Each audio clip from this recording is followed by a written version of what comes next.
Las opiniones y comentarios expresados en el siguiente espacio son exclusiva potestad de quienes lo emiten. Esta empresa televisora exime su responsabilidad o participación en los mismos.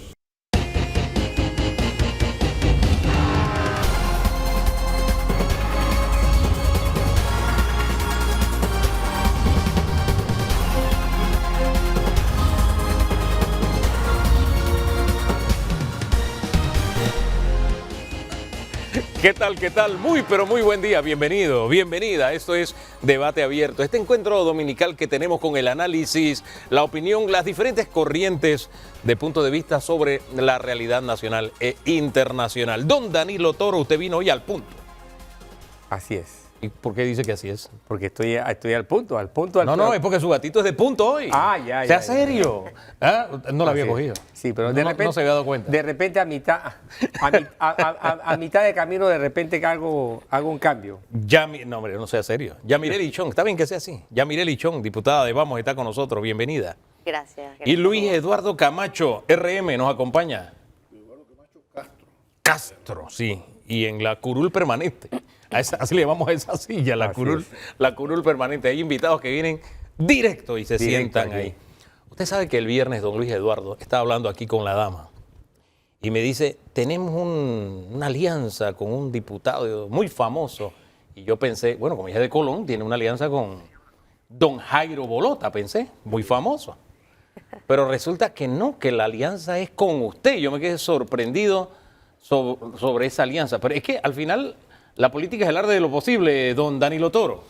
Efectivamente. De hecho, antes de abrir las cámaras para el programa, yo le preguntaba al diputado Camacho precisamente que cómo habían estado sus márgenes de tolerancia con respecto a algunos compañeros de la Asamblea. Y él me contestaba que no tiene problema de comunicarse con algunos, de entenderse. Hombre, están en la PRD, ellos están ahí juntos, todos ahí, juntos y revueltos. Exacto, ¿no? Y su perfil siempre fue combativo frente al PRD. Sí, yo combatí las malas prácticas del PRD como combato las malas prácticas, no importa dónde estén. Pero entonces reconoce que el PRD ha tenido buenas prácticas.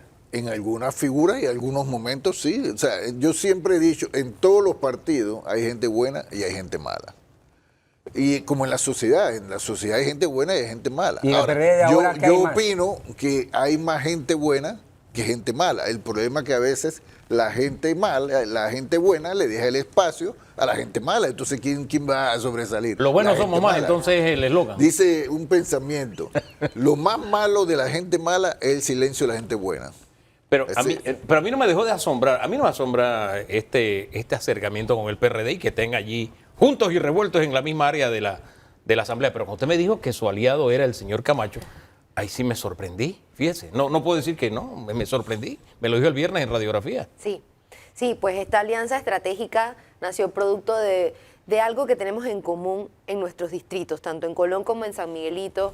Tenemos la violencia y la delincuencia en unos niveles extremos y nosotros pues buscando la forma de cómo podemos aportar. Hemos tenido muy buena relación a lo interno de la Asamblea. Pero yo la he visto criticando muy fuertemente al señor Camacho. Entonces, por eso me quedé.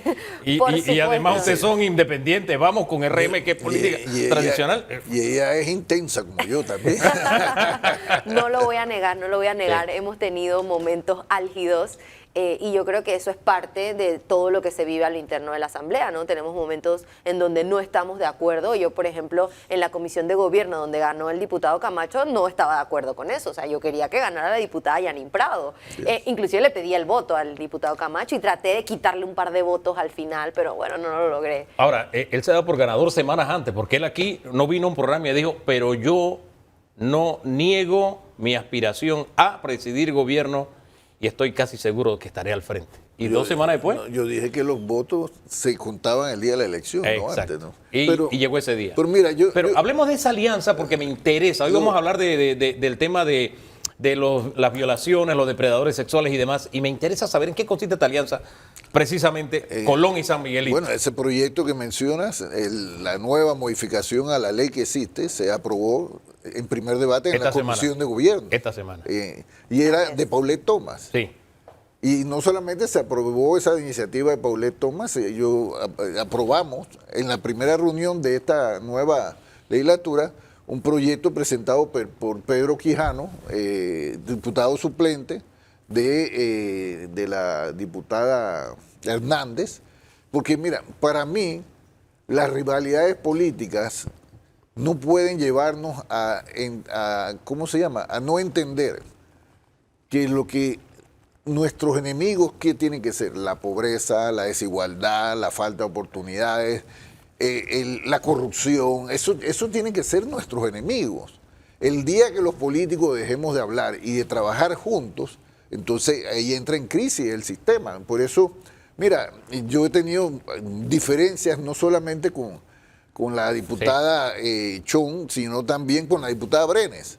Es más, y un día, ¿tú qué tienes contra mí? Me dice. Porque, ella le preguntó eso. Sí, yo no tengo nada contra ella. Yo enfrento posiciones que en algún momento dado ellos hacen pública, con la cual no me parecen, pero al momento de colaborar, yo me acerqué ante ellas dos y le dije, mira, hay este problema que tenemos juntos, ¿por qué no hacemos juntos? Porque ella tiene el problema en Colón de la delincuencia, en San Miguelito, donde está la diputada Brenes y yo, tenemos ese problema de delincuencia. ¿Por qué no organizamos juntos un taller para ver si logramos institucionalmente una respuesta más efectiva a ese problema que afecta a la gente en nuestro circuito? No importa si son independientes, si son PRD, si son panameñistas. Lo que te quiero decir es que y con toda intención me acerqué a ellas, porque no solamente porque comparten ese problema social que tenemos, sino para que una muestra, decirle a la gente, tenemos diferencias, pero ponemos mucho más cosas en común. Yo me fijo, me acostumbro a fijar más en las cosas que me unen a una persona que en las cosas que nos dividen. Ok, entonces está la diputada Chong, está la diputada Brenes, las dos independientes. ¿Quién más está en esa alianza? No le hicimos nosotros tres. Ustedes tres nada más. Exactamente. Oiga, esto estamos organizando una actividad que todavía la fecha la habíamos puesto para el 4, pero estamos del 4 de septiembre, pero estamos posiblemente agotando. Aquí le vamos a dar cabida porque el tema seguridad, el tema violencia, nosotros lo tratamos con mucha frecuencia acá, bajo una óptica, por eso me gusta lo de la alianza y que se puedan entender para este tema. No sé si en los demás se entenderán como amnistía, no sé. Pocas veces nos entendemos también como en el tema de seguridad. ¿Y en amnistía se entenderán? No nos vamos a entender tampoco. Ok, bien. Se lo digo porque la violencia la vemos como un problema que tiene que atender la policía, por ponerle un ejemplo. No, la violencia es un problema social que tenemos que atender todos. Por eso me gusta la iniciativa y por eso le doy algo de espacio. El problema es un problema complejo, que tiene varias causas. Entonces lo que nosotros tenemos que buscar es un esfuerzo institucional, y también cuando hablo de institución, no solamente las instituciones del Estado, sino también la llamada sociedad civil. Tiene que de alguna manera, las iglesias. Hay gente que no le gusta que las iglesias participen en este tipo de cosas, pero es que si entendemos que gran parte del problema de la violencia generalizada es un problema de pérdida de valores, es parte de un problema, que quién son llamados a dar una mayor orientación en valores, precisamente las iglesias. ¿Y ahora qué? Habla de iglesia, usted que aspiraba a ser cura en algún momento de su vida. El programa no es sobre mí, Dogu. No, el programa es sobre los le doy la palabra a usted, le doy la palabra a usted. Pero hay información no... No, ya la hemos publicado, así que todo el mundo lo sabe. Hay información no necesaria. Pero bueno, los que conocemos... Sí, para ilustrar a la sala. Los que conocemos a Danilo desde hace mucho tiempo, sabemos esa etapa. Y otros más. Pasemos a otro tema. Pero ahora es analista. tiene pinta. Por ahora es analista. No, pasemos a otro Mira, tema. le pusieron la sotana. Vamos a analista, por favor. Pasemos a otro tema que sí son relevantes. Bien, me distrajo. Lo saqué del centro. El vector. Bien. Seguridad. Esa es la alianza que tienen. Hay tres niveles de abordaje de la seguridad. ¿Ok? Ya eso está así sabido, así conocido de hace décadas. Tenemos el último nivel, que es de la reconversión, la reinserción o la inserción, porque hay personas... Resocialización. Exacto. Resocialización, inserción. Pero ese tema también es engañoso, porque hay quienes nunca estuvieron insertados o socializados, sino que estuvieron siempre, toda su vida, operando dentro del contexto de la violencia o de la criminalidad.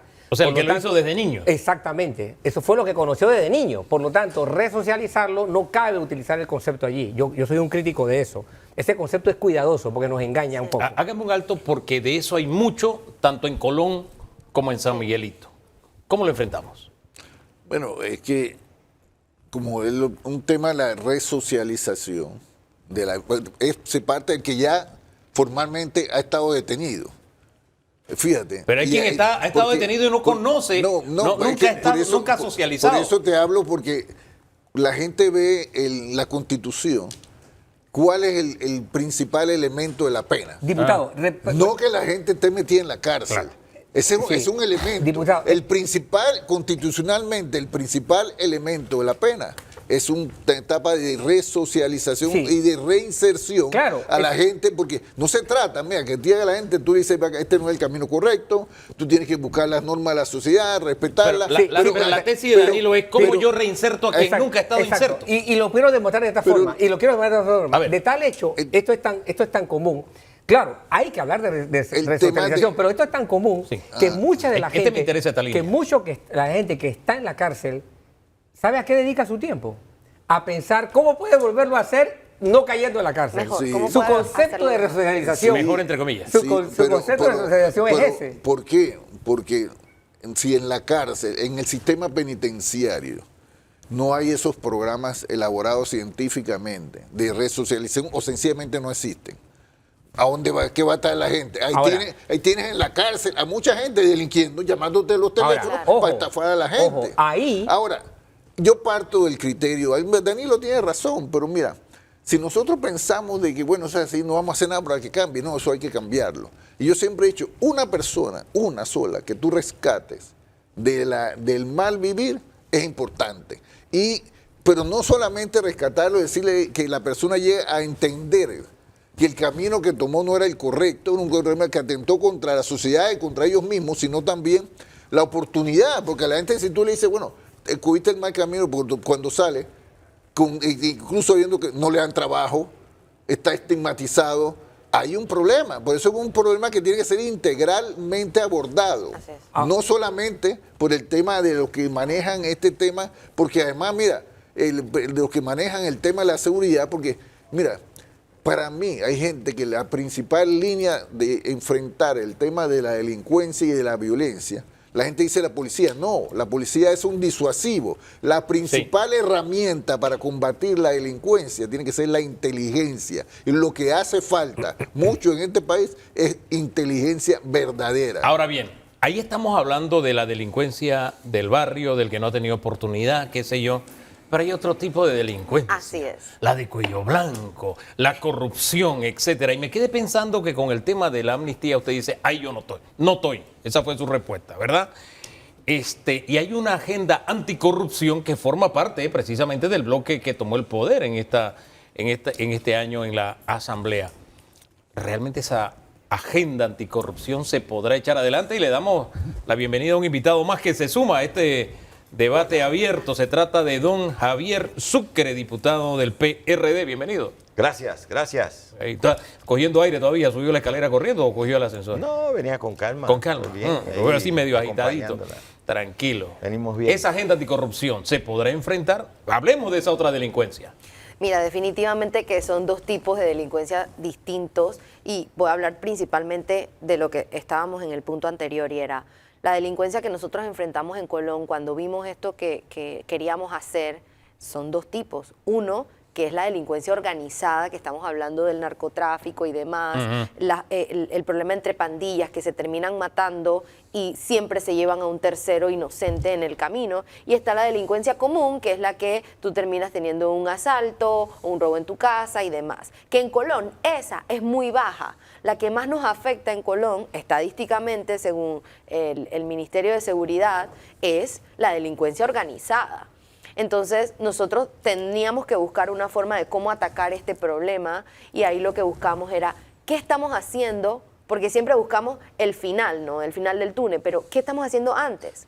¿Cómo prevenimos que alguien llegue a ese punto? Y es ahí donde nosotros empezamos a buscar cómo identificar a los distintos ministerios que tienen recursos destinados a la prevención. Bien por y que esa podamos alianza y hacer. que puedan entenderse, pero yo quiero ir al otro tipo de delincuencia. Ahí vamos Esa entonces al agenda siguiente. anticorrupción. Vamos a recordar primero los proyectos de ley que usted tiene en esa agenda anticorrupción. La agenda anticorrupción de Vamos, que Sí. es de nosotros, que nosotros hemos estado impulsando, número uno, es aumentar pena a delitos contra el Estado.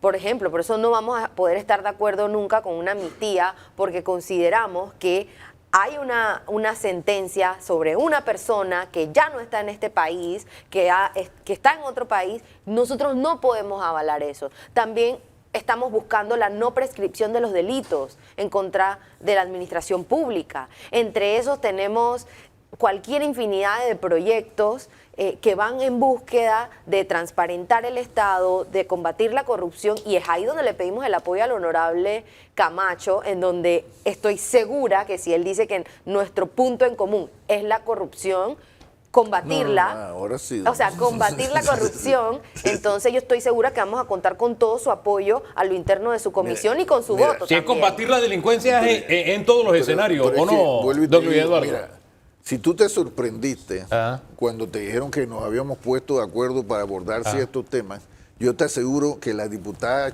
Chon y la diputada Brenes también se sorprendieron cuando yo las abordé y le hice la propuesta. ¿Por qué? Porque desgraciadamente nosotros nos hacemos estereotipos de la gente y de las personas en razón de las diferencias que tenemos. Lo que ese estereotipo te impide ver las cosas que nos unen. Yo, por ejemplo, ¿cuál ha sido mi diferencia más palpable con los amigos de Vamos? Mira que le llamo amigos porque yo tengo amigos no solamente entre los diputados, sino sus asistentes son más amigos que... Y yo soy más amigo de ellos que de muchos diputados. Pero lo que te quiero decir es que el tema, decir que los Vamos somos los honestos y los demás que están en los partidos son los corruptos, ha sido parte de la diferencia que yo he tenido con ellos.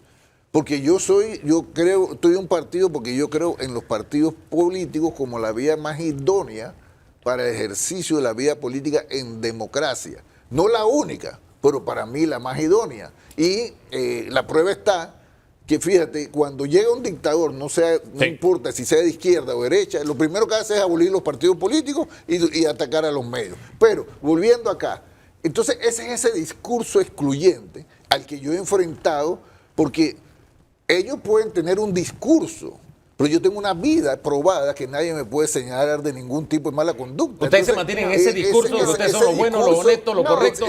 Los malos son los de los partidos que están allá. El que yo he El discurso enfrentado no a lo es largo los de... buenos contra los malos, ni el discurso es los partidos políticos son malos. Pero eso Yo es lo que creo, proyecta. puede ser lo que se proyecta, pero no es el discurso que nosotros, o es mejor dicho, es lo que ustedes entienden de nuestro discurso o se sienten aludidos. Usted lo dice en la Nuestro asamblea todo el discurso tiempo. es que nosotros estamos para combatir la corrupción que ciertamente ha permeado en los partidos políticos y que se ha metido en las entrañas del gobierno, del Estado. La corrupción está en la entraña de la sociedad. Por supuesto, pero El problema los de la partidos corrupción políticos... no es un problema, ustedes lo quieren hacer de partido político, no es un problema Pero de es partido que político, ¿quiénes son los que es un controlan el problema país? de la sociedad. ¿Quiénes han controlado el ¿Por país qué? a lo largo de todos estos años? Y Los muchos lo partidos vemos, por políticos. ejemplo, muchos de los que son los que apoyan a Vamos, son empresarios, pero son empresarios que al final de cuentas, dentro de su práctica empresarial, son corruptos. Mire, porque vamos a hacer un alto para aquí. que exista Sí. a un corrupto en el gobierno, hay un corrupto en la empresa Sí. privada que es el que no es que te corrompe, porque mira, el que está torcido está torcido. El que Mire, trabaja para el Estado el tiene que tema- ser fiel mira, yo lo que al combato Estado. es el doble discurso. Y ellos porque, tienen un doble discurso. bueno, No hay doble lamentablemente, discurso. Doble no discurso todos, sería no decirlo todos, y no presentarlo. todos, porque, por Nosotros ejemplo, lo decimos y lo por presentamos. ejemplo, te voy doble a dar discurso ejemplos es concretos. decir que estoy de acuerdo en combatir la corrupción, Mira, pero no aprobar pues esos mira, proyectos por ejemplo, o no por prohijar esos ejemplo, proyectos. te Eso es un digo doble discurso. lo siguiente, mira. Cuando ellos están en la asamblea, por ejemplo, ellos le prometieron el voto, empezando, le prometieron el voto, la mayoría de ellos, a Bolo y a Dino Mon. Eso es falso.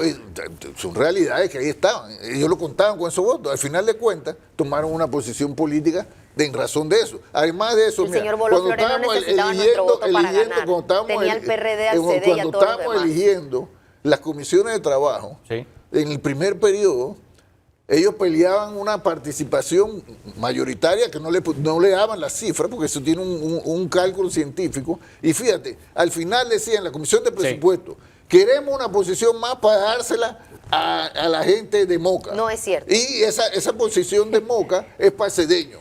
Al final hubo una pelea, estaba Eso se lo trancada la ofreció elección Dana por eso. Eso fue el año Castañeda pasado. a Al Cedeño. final de Sí. eso, mira, al final de eso, nosotros le seguimos la posición Ajá. era para Moca y para Cedeño, Ajá. No. y vamos, se la cogió. Eso no es cierto. Eso fue, Pero esa es la verdad. eso fue algo que le ofreció Dana Castañeda No, a Ernesto Cedeño. eso Nosotros fue- teníamos un eso acuerdo usted- que se ve trasladado en hoy día. Por ejemplo, Ustedes se hoy cogieron la comisión, el Moca puesto tiene Cedeño. más puestos de lo que numéricamente Es le más, corresponde. mira, vamos a- pero todo esto fue beneficiado Vamos a ver gracias ahora, al eso fue la acuerdo que pasada- hicimos ahora, de un bloque de 37 ellos personas. cometieron Entonces, hoy Moca el error de tiene extrapolar el mismo beneficio el 1 que de tuvimos julio a la nosotros siguiente en el primer elección. año. Cuestión de orden, como dicen en la asamblea. ¿Y qué pasó? Se mataron entre ellos. Mira, si hubiéramos No. ido a la elección Sí. de las comisiones, voto Ajá. a voto, ellos hubieran perdido más. Cuestión de orden, como dicen Porque se en la agarraron y asamblea. se apuñalearon Don Camacho, entre ellos. cuestión de orden, allá le cierran el micrófono, acá no puedo hacer eso. Pero mire, me quedo con eso del discurso de aquí están los corruptos y acá están los honestos.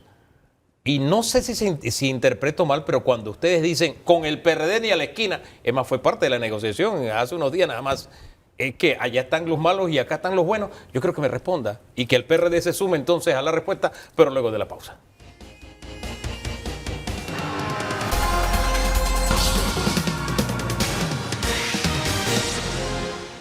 Yo no sé, y aquí, yo no sé, y aquí le pido la ayuda de memoria a don Danilo, pero cuando estaban en ese entendimiento para tomarse el poder el bloque de oposición, que a usted no le gusta llamarlo así, No. una nota al calce, me acuerdo que decían que parte de la negociación era con el PRD con el PRD no se negocia, esa era la norma. Hubo quienes abanderaron esa figura. Nunca fue una figura oficialmente expuesta, Ajá. pero sí fue una figura planteada por personalidades del grupo.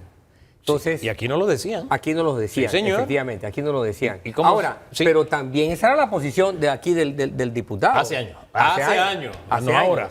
Pero ¿cómo se siente el PRD cuando dice, hace años, sí, hace estamos años. negociando, pero la no es condición es que el cierto, PRD no eso esté no aquí? es cierto. No, porque hace años. Yo diputado. con el Muy PRD reciente. lo he enfrentado Sí. en posiciones concretas y en temas concretos. Pero yo Y siempre eso lo he dicho, aclaramos. en El programa todos está los acá. partidos hay gente buena El y hay PRD, gente el mala. PRD siempre fue una especie de paradigma, de antiparadigma. Ajá. Es decir, los panameñistas dijeron lo mismo en su momento, con el PRD ni a la esquina. Mira, Los había distintos gente, partidos- te voy a poner un ejemplo, había gente que decía, lo que para mí era una estupidez, Sí. pero lo decían, que después de la invasión el PRD desaparecía. Yo le digo, tú estás equivocado. Eso sería decir que el PRD, que sí nació en la dictadura, es únicamente el que está ahí, es porque apoya la dictadura. Yo conozco gente que son panameñistas, por ejemplo, y son Sí. torrijistas también. Ahora, yo no soy torrijista. Pero eso no es Panameñista, torrijista, yo no conozco los hay. ninguno, pero Eso sí es- pero eso Lo- existe la posibilidad. los Sí. hay. Oiga, pero ¿cómo se siente el PRD cuando dicen, bueno, vamos a negociar, pero mi condición es que el PRD no? ¿Cómo se sienten ustedes? Bueno, la verdad que lo primero que yo tengo que decir es que qué raro escuchar eso cuando pasan constantemente yendo a las curules de los PRD a pedir el voto, a pedirle las ayudas, pero sin embargo en algunas comisiones también han llegado gracias a los votos del PRD y han habido acuerdos con el PRD, pero sin embargo queremos tener, ahí sí apoyo a Camacho, doble discurso. Y yo sí creo que de verdad en este país uno tiene que aprender a no ser ofensivo contra los demás, porque de repente acaba de pasar el gobierno PRD en el periodo pasado y le están sacando algunas negativas, sean ciertas, sean falsas, pero sin embargo, al final lo están diciendo ellos. Todos al final quieren quedar pegados con el PRD. Entonces, yo creo que no podemos tener doble discurso, porque te voy a decir algo. Perdón, yo estoy escuchando y no quería entrar en el debate de lo que están diciendo, pero yo sí estaba ahí para el tema de la escogencia de las comisiones del año pasado. Y el año pasado sí se dio la posición de RM fue para Ernesto Cedeño.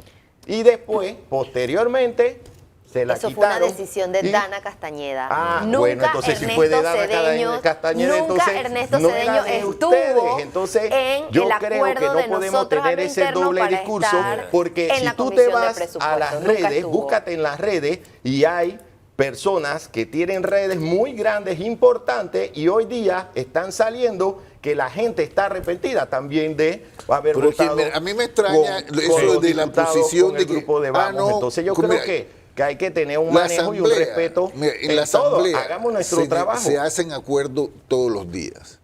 Y acuerdos Bueno, de- comenzamos hablando de la alianza entre ustedes. de gente que tiene posiciones enfrentadas Sí. en ciertos temas, pero en ciertos debemos coincidir, porque nosotros convivimos ahí, necesitamos los votos de todo el mundo. Mira, ese dije, no, ¿por qué no? Porque, mira, que no podemos con el PRD, pero si la parte de esa alianza, que yo después la bauticé como Alianza Tutti Frutti, pero era jocosamente, No era ofensivo. No era ofensiva. era gente que había participado en el acuerdo que tuvimos para llevar a Dana para la presidencia, que estaba Exacto. el PRD también, Así y estaban es. los panameñistas, estaban los CD, Así los que es. no estaban los Vamos, esa es otra cosa.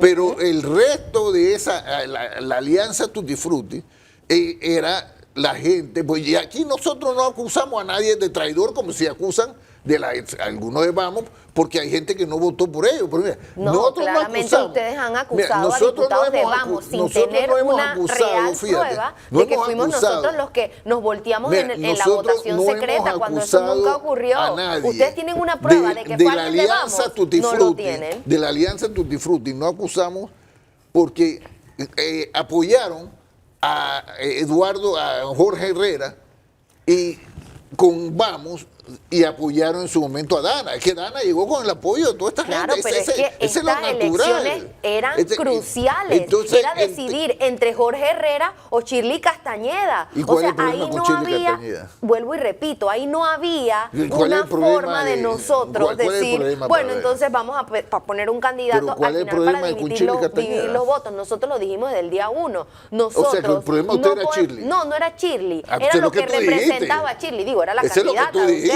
Era la candidata de ustedes. No es Era la candidata de los partidos era corruptos. la candidata de ustedes. De los partidos Nosotros corruptos. siempre dijimos, Pero los no partidos podemos tener en la corruptos que tú dices presidencia de fueron la los que lo apoyaron a asamblea usted en la una alianza Tutti persona Frutti, que sea usted lo una apoyaron en la extensión del alianza Tutti Frutti. Ejecutivo. Y todo lo vimos el 1 de julio. ¿A dónde fue Ustedes, la candidata esos partidos presidencial que ustedes a la dicen presidencia que son de la los asamblea corruptos, del los país? apoyaron A ustedes, unieron buscar un ustedes en la apoyo. alianza Tutti Nos Frutti. dejaron esperando ¿Es así o no es 5 así? horas porque estaban buscando los votos de acuerdo Oiga, al apoyo del pero que presidente. yo comencé Nosotros diciendo en el lo que programa- no queremos Pero te hago- es te una hago- extensión Yo del comencé, Ejecutivo pero te yo hago- comencé el en la programa Asamblea. proactivo. Yo dije que la Asamblea había arrancado a trabajar y todavía estamos hablando del Bueno, primero. pero es No, que y por todavía eso- estamos hablando del por eso te 2025. dije. Y del año del 2024, pasado. imagínate. Pero es hay que una- lo que define, por eso, ¿por qué hay que hablar a veces del pasado para verlo? No para vivir en el pasado, para entender cuando el discurso que se tiene en el presente es verdadero y no es sencillamente un doble discurso. El discurso siempre ha sido ese de es que el vamos tema. a apoyar las cosas buenas, las vamos a apoyar. Mira, es que pero mira, lo que no lo que- es correcto, mira, lo que va en panameñistas, corrupción, mira, no lo vamos a mira, apoyar. vamos a verlo Esa es desde la el punto de realidad. vista, mira, Y el los día que Jorge panameñistas Herrera y los cometa un error que en la apoyaron el presidencia acuerdo de la Tutti Asamblea, Frutti, nosotros vamos a cruzaron estar según delante. ellos el Jordán, ¿por qué? Porque estaban de la mano de Vamos. O sea, cuando esos mismos panameñistas y que apoyaron a Dana Castañeda, esos mismos CD que apoyaron a Dana Castañeda, junto con el PRD, junto con el RM, entonces eran malos. Ahora no, ahora son los buenos. Yo no por quedo en lo favor. bueno y en lo No, malo. Yo me nunca quedo. dijimos si eran Yo buenos o todavía no malos. digiero visualmente. Esto lo estoy procesando. Mira, yo por- porque uno ha visto muchas cosas en política. por eso dejo eso atrás. A mí todavía lo que yo no consumo es que en el ala oficialista, en este momento, porque hay un bloque opositor, que a usted no le gusta que lo llamen así, pero ellos se bautizaron así. El bloque de los 37, a veces 33, a veces 34, están de un lado y del otro juntos, y dije yo, revueltos, el PRD y RM. Ese es el ala oficialista. Eso todavía yo no lo. Al oficialista. No es el ala oficialista. Definitivamente PRD es oposición.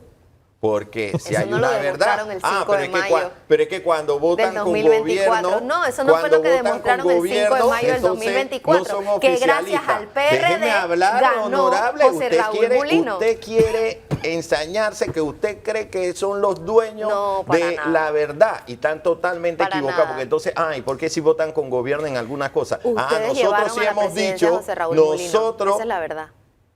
Ahora fuimos El 5 nosotros y de nosotros mayo. teníamos nuestro El PRD candidato. no votó por el Quedamos PRD. mal en la votación, El pero... PRD no votó por el PRD, esa es la realidad. Y por Ay, eso bueno, así se les oye, llama pero- el ala Bueno, oficialista. busque las redes que hoy día le están diciendo, estamos arrepentidos de habernos equivocado de votar por ese poco Pero si de usted- gente usted de tiene- Vamos que no usted sabíamos tiene ni quiénes eran, ministro hasta en todo el eso está en las gobierno. redes. Yo Usted no estoy lo vamos a mintiendo. ministro del Nosotros gobierno. ¿Qué ministro hay en el Pero gobierno de vamos a Vamos? celular, ya. Entonces, respetémonos Cuestión de orden. para que Cuestión de vengamos orden. con ¿Qué doble ministro, discurso. qué Yo no ministro de entiendo. Vamos hay El en el ministro gobierno? Chapman. Nosotros no lo nombramos ni lo El ministro postulamos. Chapman es de Vamos. No es Ay, Vamos siquiera. Imagínate, con razón Ni está siquiera tratando a los Vamos, viejitos así como que- lo Pero está él no ha dicho tratando. nunca Eso no que es es de cierto. Vamos. Él- No yo sabía. lo he ¿Dónde escuchado lo ha nunca dicho? decirlo. Es que parte del Defiende problema. más a es que- Mulino que cualquier otra cosa. Es que, mira, tú sabes cuál es la diferencia que a mí me ha permitido tener éxito en la vida. No Utilizar bien escuchar las la palabras. gente lo que dice, sino cómo se comporta. Porque es lo que se comporta y que te define qué es lo que es la gente. Yo no creo en el discurso porque las palabras se las lleva el viento, son las acciones. Yo no creo en esa gente que se dice que son puros y sus acciones muestran impureza. Yo estoy Yo de creo acuerdo que con usted, para mí el que honorable. es puro Si por usted sus dice que acciones. su lucha es contra la Entonces, corrupción, el tema sus está en principales ese proyectos sentido. en prohijar y en debatir en la Comisión Mira, de Gobierno mira, debieron ser yo- todos los yo te- proyectos yo te digo, anticorrupción. yo y lo ese que- no fue la pero tónica yo no tengo la culpa del que usted periodo presente pasado. los proyectos mal. Eso no, diputado, Bueno, usted yo- sabe que yo- los mire, proyectos de yo- nosotros no están yo mal vine presentados. Eso es una escuchando- excusa. Mira, hay un Es una artículo, mira, excusa para que para toda la para tontería. no Ellos se pasan prohijar los hablando de que hay que proyectos. reformar el reglamento como si se fuera a cambiar el país. Pero en el artículo, en el reglamento, hay un artículo que es vital, que te dice, mira, cuando un proyecto, anteproyecto, que se presenta un diputado, no tiene, o lo presenta alguien del Ejecutivo un proyecto, porque hay una diferencia en eso, no tiene el llamado artículo indicativo, la comisión tiene que rechazarlo. Pero eso le pasó a usted con un diputado en particular y no es ese- de Vamos. Son todos de Vamos. No le ha pasado a los de Vamos. Solo de Mencióneme Vamos. un proyecto de Vamos Solo que haya de llegado sin Vamos, el han artículo hecho indicativo. varios. Mencióneme uno. Los de González me han presentado varios así. Usted ha hablado de Betray ¿cómo se llama Richard. el de Esos son el de puras Chiriquí? excusas, diputado, El de porque si Chiriquí, usted quiere Jonathan. hacer Jonathan uno ha presentado, prohíja el proyecto y eso se corrige en el camino. Para eso existe el Tuto, periodo que querían para la comisión de debate, credenciales. primer debate, También segundo me han debate, presentado tercer proyectos debate. sin el artículo indicativo. Pero yo te voy a decir, mira cómo ellos se contradicen. Ellos dicen que yo no le he tocado los proyectos de ellos, pero sí, en la comisión de gobierno es la que más proyectos se ha aprobado. Y Dije, muchos de ellos son de proyectos Vamos. Mira, por ejemplo, mira, anticorrupción. vamos a hablar ahora. Proyecto anticorrupción. Ahí sí hay que poner el apellido. Lo dijimos Anticorrupción. claro, proyectos anticorrupción. ¿Qué pasó con la imprescriptibilidad de los Mira, delitos contra nosotros, el por ejemplo, Estado? te voy a poner un ejemplo. Aquí, ¿Qué pasó con el aumento de la pero ¿qué pena tiene que contestar a los el apellido, delitos sí, contra el anticorrupción. Estado? Pero sí, mira, el proyecto. que Mencióneme esos cumple dos. ¿Qué con los pasó con esos requisitos, dos ¿cuál? proyectos? ¿Por qué no se prohijaron? ¿Por qué no se debatieron? Solo dos, Porque de tantos teníamos que hemos otro presentado. proyecto. Pero es que- Pero es que- si eso debe ser su prioridad, honorable. Usted dijo que eso es su bandera también, igual que nosotros. Yo te he dicho bien Contra claro. la Mi corrupción. bandera son combatir la pobreza, combatir las desigualdades, combatir eso, combatir la corrupción Ahí es está. una. Entonces, Pero ¿por qué no el lo pusimos combate de a la prioridad? corrupción se hace con leyes, mira, más que con leyes, se hace con posiciones claras frente a la corrupción y entendiendo dónde está el problema de Pero la ¿y de corrupción. dónde vienen qué El hacemos tema con las de- posiciones sin las hay leyes? proyectos de ley que ellos presentan, que ellos te plantean como el que va a acabar con el problema de la corrupción y no lo va a acabar. Oiga, Estos pero dos, por ayuda. ejemplo, El tema, mira, en Pero la al lucha menos contra la ayuda. corrupción, ¿Qué están tienen haciendo un ustedes peso. para te hacerlo voy, mira, distinto? te voy a hablar, por ejemplo, Dígame ellos una cosa hablan que de están la haciendo ustedes para hacerlo imprescriptibilidad de distinto. delitos. Hay normas y convenios internacionales de derechos humanos que te prohíben eso. Para ponértelo así. Por ejemplo. ¿Existe o no existe? Por ejemplo. ¿Pero existen o no existen? No, pero dígamelo. ¿Por qué no entramos a debatirlo, Pero lo que te diputado? quiero decir, Entremos a yo no puedo debatirlo. aprobar algo que va en contra ni de la Pero no se Constitución, da ni siquiera ni de la ley, pero y usted no se da incluso ni de siquiera la convenios oportunidad de debatirlo. internacionales. Esas Pero son ¿cuál es el- excusas. un caso, por ejemplo. Ajá, ¿Cuál? dígame uno. Un caso. Te estoy hablando de ese proyecto que habla sobre la imprescriptibilidad de los Pero delitos. ¿por qué no entramos a debatirlo? Hablemos del proyecto que aumenta las penas a las personas, que contraten personas que no pero trabajen es que a yo las estoy de botellas, acuerdo, por mira, ejemplo. yo estoy de acuerdo. Y Mira, sanciona hay un también al punto, mira, embotellador. yo ¿Por qué no lo soy- debatimos? Yo soy una persona que soy enemigo de los Enemigo estar de responder a aumentando lo que se le pregunta, de estar honorable. aumentando las penas, porque el aumento de las penas no soluciona nada. Pero eso es que está ese probado. proyecto no solo aumentaba las penas, Entonces, ese es ese el proyecto era tema. más profundo que El eso, también tema- hablaba de el devolución tema- de los dineros el tema, al Estado. Vuelvo y te digo, mira, Por ejemplo, pero si no entramos a ellos debatirlo, no dicen lo podemos que no fortalecer. combaten, El problema es que usted no ahí quiere se debatirlo aprobó, porque no ahí es se su aprobó prioridad. en el periodo final del periodo un proyecto que buscaba el tema de corrupción y en el tema también de ciertos delitos, ¿cómo se llama? El decomiso de los bienes. Se discutió y se aprobó. Pero eso sí, yo le metí un artículo que decía, porque yo soy garantista, porque yo soy demócrata. Yo le metí un artículo que decía que si la persona salía inocente en un juicio, tenía que devolverle todos los bienes. Porque es muy bonito decir, yo te voy a quitar los bienes si a ti ni siquiera están condenados. Entonces yo soy ante todo demócrata y yo entiendo que la democracia se basa en un sistema de justicia, entre otras cosas, en un sistema de justicia fuerte. Yo no le puedo dar a ustedes esos proyectos que primero violan la ley, pero que además se van a ser usados en una imperfecta democracia con lo que tenemos, como una herramienta más. Mire, yo estaba buscando una política. ayuda a memoria y la Convención de las Naciones Unidas contra la Corrupción y la Convención Interamericana contra la Corrupción de la OEA ha recomendado a los estados adoptar las medidas necesarias para que sean imprescriptibles los delitos contra la corrupción. No. Lo dejo ahí sobre la mesa. Pero ese mismo organismo en su Comisión de Derechos Humanos te plantea lo contrario. Diputado, pero al final, si queremos el debate es la vía. Sí, pero al final, si queremos combatir la pobreza, la desigualdad, no puede ser que haya una alianza para combatir la delincuencia en los barrios, pero no se alíen para combatir la delincuencia de cuello blanco. Pero ¿quién ha dicho que nosotros no estamos aliados? Yo te digo algo, ¿tú me puedes a mí señalar como un acto delincuente? No. Es más, lo he enfrentado y lo he denunciado toda la vida. Pero yo no creo en el doble discurso. Pero yo ¿usted tocaría o no lo que se hizo con aquello de cambiarle el umbral a la prescripción de los casos en que estén involucrados políticos en ejercicio? Pero es que para mí no debe haber ninguna diferencia entre un político y un ciudadano común y corriente. Entonces quiere decir que ustedes, los diputados, no deberían estar blindados. Disculpen el giro. Para mí no existe una diferencia. Yo no creo que para esto sí es bueno y para no. Por eso, disculpen el giro que les voy a dar, porque voy a tocar otro tema. Veo que se me está acabando el tiempo. Pero esta semana la Corte Suprema de Justicia corrigió el tema de su jubilación especial. La corrigió, aunque ellos se abrogan el derecho, ahí está escrito, de que más adelante, como ellos están actuando conforme a la Constitución, ellos lo pueden retomar. Aquí no hay problema. Dijeron, lo que hicimos está bien. Eso es incorrecto. Solo que la suspendimos. Porque ese acuerdo es ilegal, es inconstitucional. Pero le estoy diciendo lo que dice el acuerdo. Las jubilaciones especiales y en eso estamos se de acuerdo. aprueban por ley. No se aprueban vía acuerdos de la Corte. Totalmente. Mira, pero estoy diciendo lo que ellos dicen. Yo por eso le decía, mencióname una sola jubilación especial que se haya aprobado en este país, que no haya sido aprobada por ley y que haya sido derogada por ley. ¿Y quién dice que es ilegal o inconstitucional? Ellos mismos. Pero ellos dijeron en su acuerdo esto, que ellos toman esta decisión, escucha lo que dice, abro comillas, sin renunciar el Pleno a su autonomía presupuestaria o a su derecho constitucional de administrar los ingresos y recursos reconocidos en su presupuesto y dejando a salvo la posibilidad de su implemento futuro una vez superada la circunstancia actual. Solo le pusieron una pausa. Tú estás precisamente dando un elemento del doble discurso.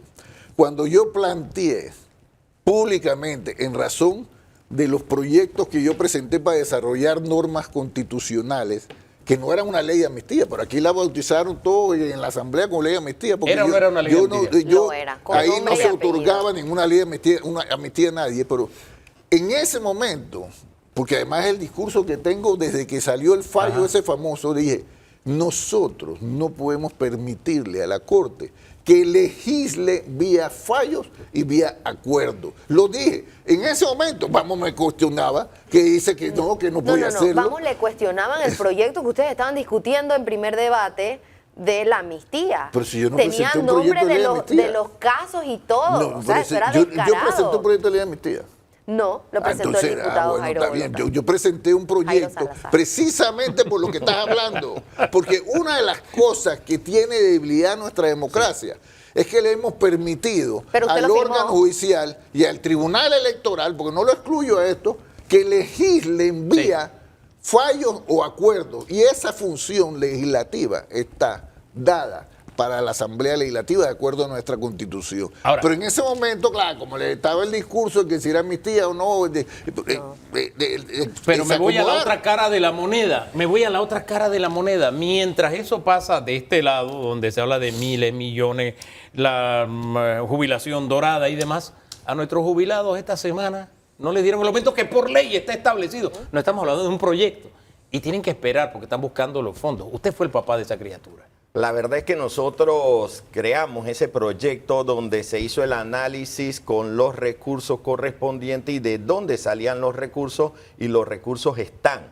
Es más, en esta semana que acudió el ministro Chapman, lo cuestionamos en la Comisión de Presupuestos por el tema, y la verdad es que no supo darnos respuesta porque aparentemente él no tiene el conocimiento ni le ha estado dando el seguimiento al tema. Pero sin embargo, sí tengo los documentos porque ayer o el día que le correspondió a la Caja de Seguro Social estar en la Comisión de Presupuestos, entonces nosotros hicimos el cuestionamiento a la Caja de Seguro Social y se les mencionó que eso es un delito, haber obviado en la administración pública hacer lo que la ley le manda. Y eso, apenas que se lo dijo, pero es que nosotros tenemos los documentos donde hemos estado solicitándole al Ministerio de Economía y Finanzas que le tiene que pasar, los recursos a la Caja de Seguro Social, porque en el año 2025 no aparece en el presupuesto. Ya nosotros lo tenemos para el año 2026. Imagínate, solamente que el Ministerio de Economía y Finanzas tiene los recursos, pero ellos no han comprendido que nos los tienen que autorizar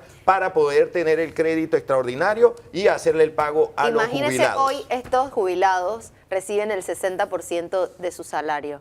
¿Qué va a pasar con aquellos en el futuro que no tienen una tasa de reemplazo fija y que quizás no lleguen ni siquiera al 30%? O tengan más. Bueno. Dejemos las cosas hasta ahí por ahora por una razón. Porque si hay algo que tiene Señores, la nueva ley es que ni te pone edad de jubilación, nada más, ni te pone tampoco cantidad de cuotas como la que se Esto tenía da para anteriormente. para Veamos y mucho. el Usted futuro te nos puede dirá. jubilar, sobre todo los jóvenes, está, si la prueba. logran lo que Los debiera jóvenes de que hoy tener con la 30 sociedad. años no tienen Mira, trabajo. la sociedad. Jóvenes Señores, que hoy con le voy a 27 años yo no le voy a tienen pedir trabajo. le voy a pedir que Y sigamos buenos discutiendo salarios. mientras está el cambio comercial, porque ¿tiene o no futuro la agenda anticorrupción, que fue parte de lo que tratamos en este bloque? Lo abordamos en segundos nada más con Sociedad Civil. Pendientes, ya regresamos. Sigan disfrutando.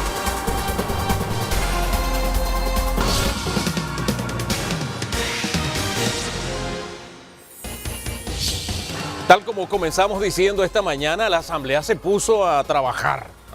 Ya tratamos ese tema, pero vamos a un asunto específico, y es que ya se aprobó en primer debate ese anteproyecto de ley que establece una lista pública de agresores sexuales. Ese es un tema permanente aquí en Debate Abierto, y nos acompañan para ponerlo en perspectiva con otros más.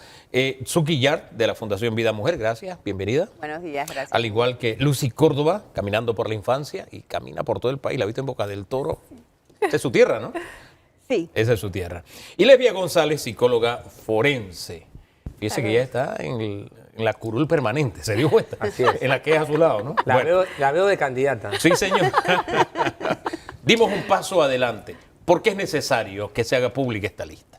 Bueno, yo soy del criterio que es una deuda que nosotros como país tenemos en función de la protección y prevención en materia de niñez y adolescencia. Creo también, o estoy convencida también, que no se trata de una vulneración extrema de las personas que pudieran estar involucrados en este tipo de procesos penales, que sería otro debate, pero sí hay una necesidad de proteger. Yo estoy convencida de que los ciudadanos, nosotros, papás, mamás, abuelos, tenemos derecho a saber quién es la persona, por ejemplo, que transporta a nuestros hijos a la escuela, que tal vez le dan clases, y ojo que aquí hemos tenido últimamente casos muy puntuales dentro de los sistemas educativos. Entonces, esto es un mecanismo de prevención y de protección, y de ahí la necesidad en esta normativa. Son casos anecdóticos que nos dicen mucho, desde el conductor del busito colegial hasta docentes que han incurrido en situaciones como estas. Pero siempre surge el detalle aquel de la privacidad. Y de la privacidad, entonces agarran el tema de la privacidad del menor, también lo hablan así, como el que lo traen aladito. ¿Por qué no se puede hablar de privacidad? ¿Por qué prevalece en este caso que el país esté informado, el derecho a saber? Porque tanto la ley y las normas de Panamá indican que hay que tener prioridad sobre los más vulnerables. ¿Y quiénes son los más vulnerables? Niños y las niñas. Segundo, es de que tenemos esta lista de ofensores sexuales, es un escudo protector para nuestra niñez, por una razón. Dos, porque los niños tienen el derecho de jugar libres, de ir a un parque libres, y no podemos encarcelar a nuestros niños. Ellos tienen la libertad de tener un entorno seguro, tal cual dice la ley 285. Y otra cosa muy importante es de que estamos rompiendo una cadena de violencia. ¿Por qué? Porque el niño que ha sido víctima de un abuso sexual va a ser el día de mañana un potente agresor sexual también. Estamos cortando una cadena de violencias. Vamos a la parte médica. Los agresores sexuales, ¿es una condición? ¿Es un comportamiento? Ubiquemos esto científicamente, porque en este aspecto siempre hay que recalcarlo, doctora. Sí, es importante eso que dice Hugo, porque, por ejemplo, cuando hablamos de pedofilia, pederastía, en pedofilia hablamos de que es simplemente una parafilia donde el individuo pues siente emoción sexual por niños, pero que el pederasta ya es quien llega, abusa, maltrata y todo lo demás. Sin embargo, en una sociedad que se precie, obviamente, que se precie del amor, del cuidado de sus habitantes, primero tiene que privar ese derecho, el cuidado de los niños. Entonces, estos depredadores para nosotros son altamente peligrosos y por lo tanto entonces es un problema psicológico profundo. Son enfermos que no es que simplemente vamos a tratarlos como simples enfermos, o sea, como simplemente pues hay que darle una medicina. Estos individuos son peligrosos, destruyen sociedades, destruyen vidas. Entonces, por lo tanto, están dentro de los, digamos, de los trastornos más graves que puede haber. Y no por decir trastorno vamos a disculparlos, sino a entender qué es lo que está pasando. Usted se sigue inclinando por la castración química. Siempre, y aquí siempre, yo sé que la doctora Lesbia y yo, y eso me gusta porque como profesionales que somos cada una en su rama, respetamos las opiniones, pero yo creo que nunca cambiaré de opinión. He visto países muy puntuales en este momento, por ejemplo, por poner un ejemplo que es el que se me viene ahorita a la mente, Italia, que han dado pasos firmes en materia de legislar en función de la castración a todos los agresores sexuales. Y Panamá debe caminar por allí. Si ustedes me preguntan a mí, yo soy de ese mismo planteamiento, habrán opiniones a favor, en contra, y por qué lo sostengo. En materia de niñez y adolescencia, nuestro país no puede tener medidas paliativas. Hay un número de cosas que hacer y siempre lo he dicho, el tema de las agresiones sexuales o la protección a la niñez tenemos que entrar desde la prevención, protección, pero también la sancionabilidad. Por supuesto que habrá un trabajo que hacer con los agresores sexuales, pero ese es otro debate. Pero nosotros en materia de protección, prevención y sancionabilidad tenemos que actuar. Entonces, yo sí creo en eso y solamente quería dejar sobre el tapete, Hugo, rápidamente, cuando hablabas hace un momento del tema de la privacidad. Aquí tenemos que ponernos en contexto de lo que dice la normativa y lo principal, cuando hablamos de derechos humanos. Hay dos derechos que entran en un choque. ¿Cuál es el derecho que debe primar más? Es el derecho y la obligatoriedad que tiene el Estado panameño de protección hacia la niñez y la adolescencia. Y cuando hablamos del derecho de privacidad, ese derecho de privacidad de los agresores sexuales que siguen siendo seres humanos y que tienen sus derechos, no puede estar por encima de la protección y prevención de los menores de edad.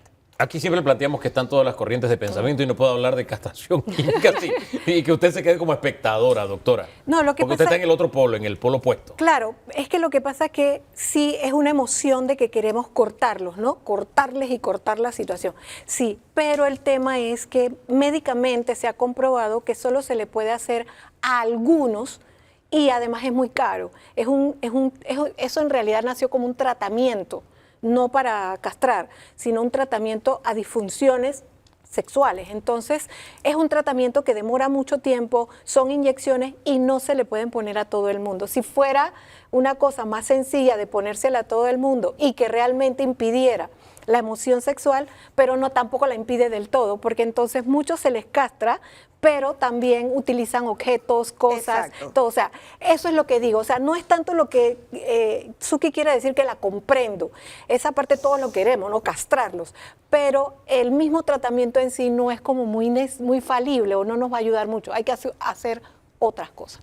Don Danilo. Bien. La ley ya debe ser de conocimiento público, Sí. abierto. Pero pregunto, ¿alguien está obligado a conocerla?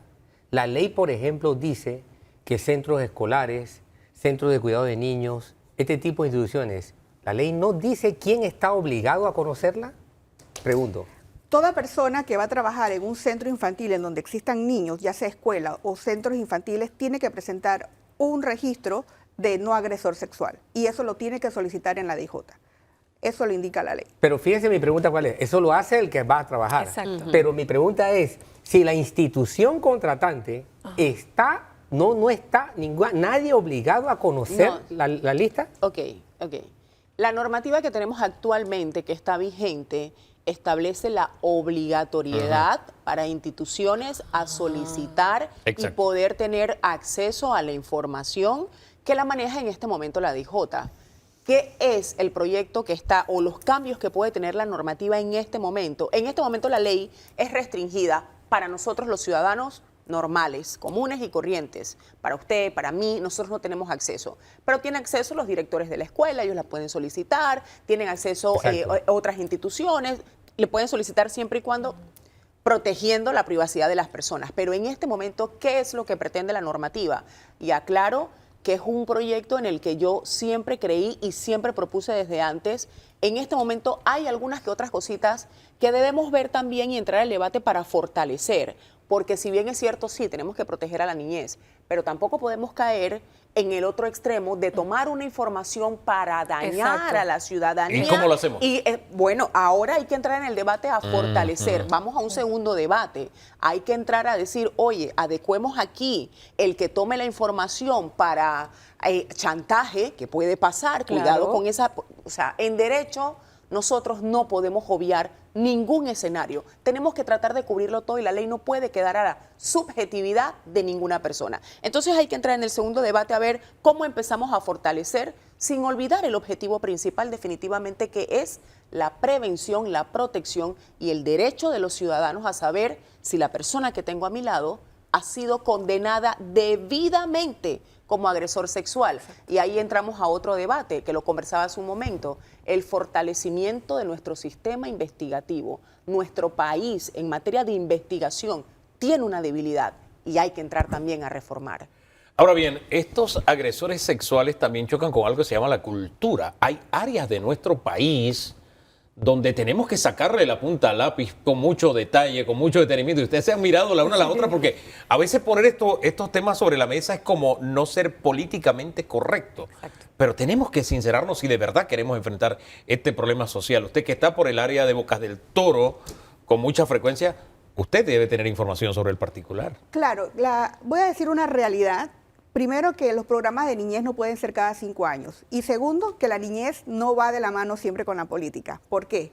Porque en este tema de niños y niñas uno no puede ser políticamente correcto. ¿Por qué?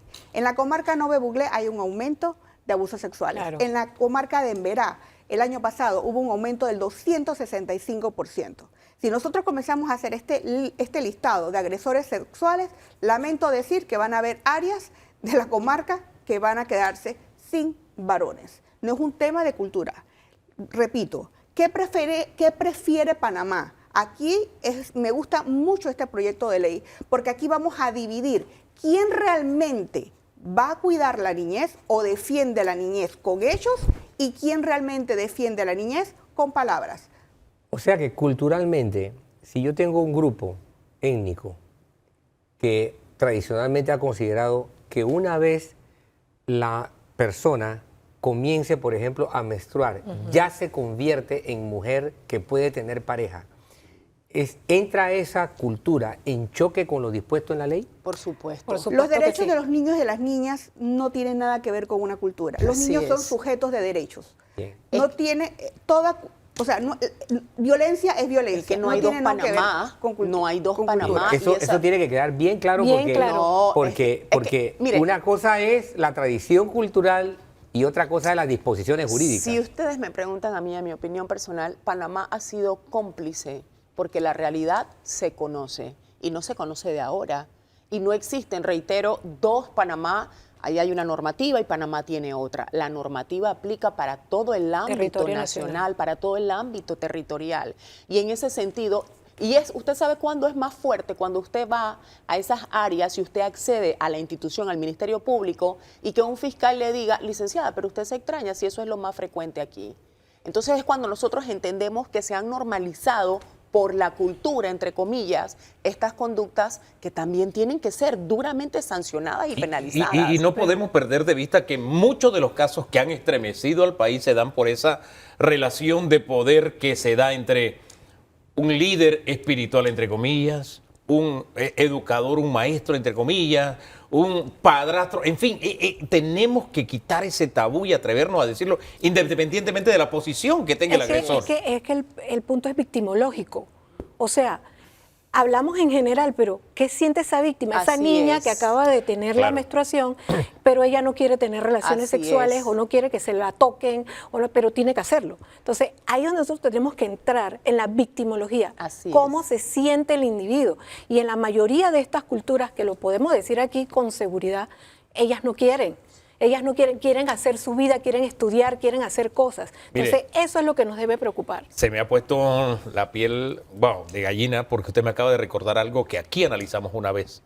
Y era el reportaje de una niña de una de esas culturas, aquí en la ciudad, aquí muy cerca de Cerro Patacón, que al final, cuando yo le preguntaba, ¿tú lo volverías a hacer? Y ella se le quebraba la voz y decía, no. Así es. Entonces, ¿qué más víctima que eso? Sí. Y qué más deuda social como Así país es. tenemos que Así es. enfrentar Así es. para tratar de frenar este fenómeno. Así es.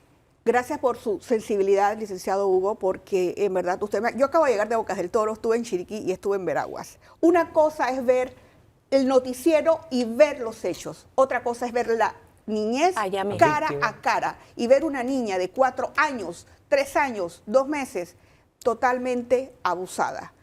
Esto es desastroso. Y resumo lo que habíamos dicho en algo que se llama adultocentrismo. El adulto. Exacto. El adultocentrismo Exacto. significa cuando la persona, porque yo soy el adulto, porque yo soy el que genero, porque yo soy el hombre de la casa, tengo el derecho de violentar a las niñas de mi entorno. Y 2, lo que es también, sobre todo, la normalización y la naturalización de estos actos. Entonces, este es un momento crucial para romper estas cadenas. Así es. Y fíjese, a pesar de que en este caso que me viene a memoria, se crea la dependencia o la relación de poder se daba por una persona que comenzó llegando a la casa y se convirtió en alguna forma en el suplidor, en el proveedor de la casa, este no es un tema que solamente tiene que ver con estratos bajos. Esto se da a todos los niveles todo de nivel. nuestra sociedad. Las violencias inician con el poder, con un acto de poder. Acto Ya de poder. tenemos en Panamá, aquí tenemos y lo voy a decir porque ya fue condenado, el reinazo de Bocas del Toro. Ese reinazo no tocó la cárcel y violó, la víctima era una niña discapacitada, aclaro.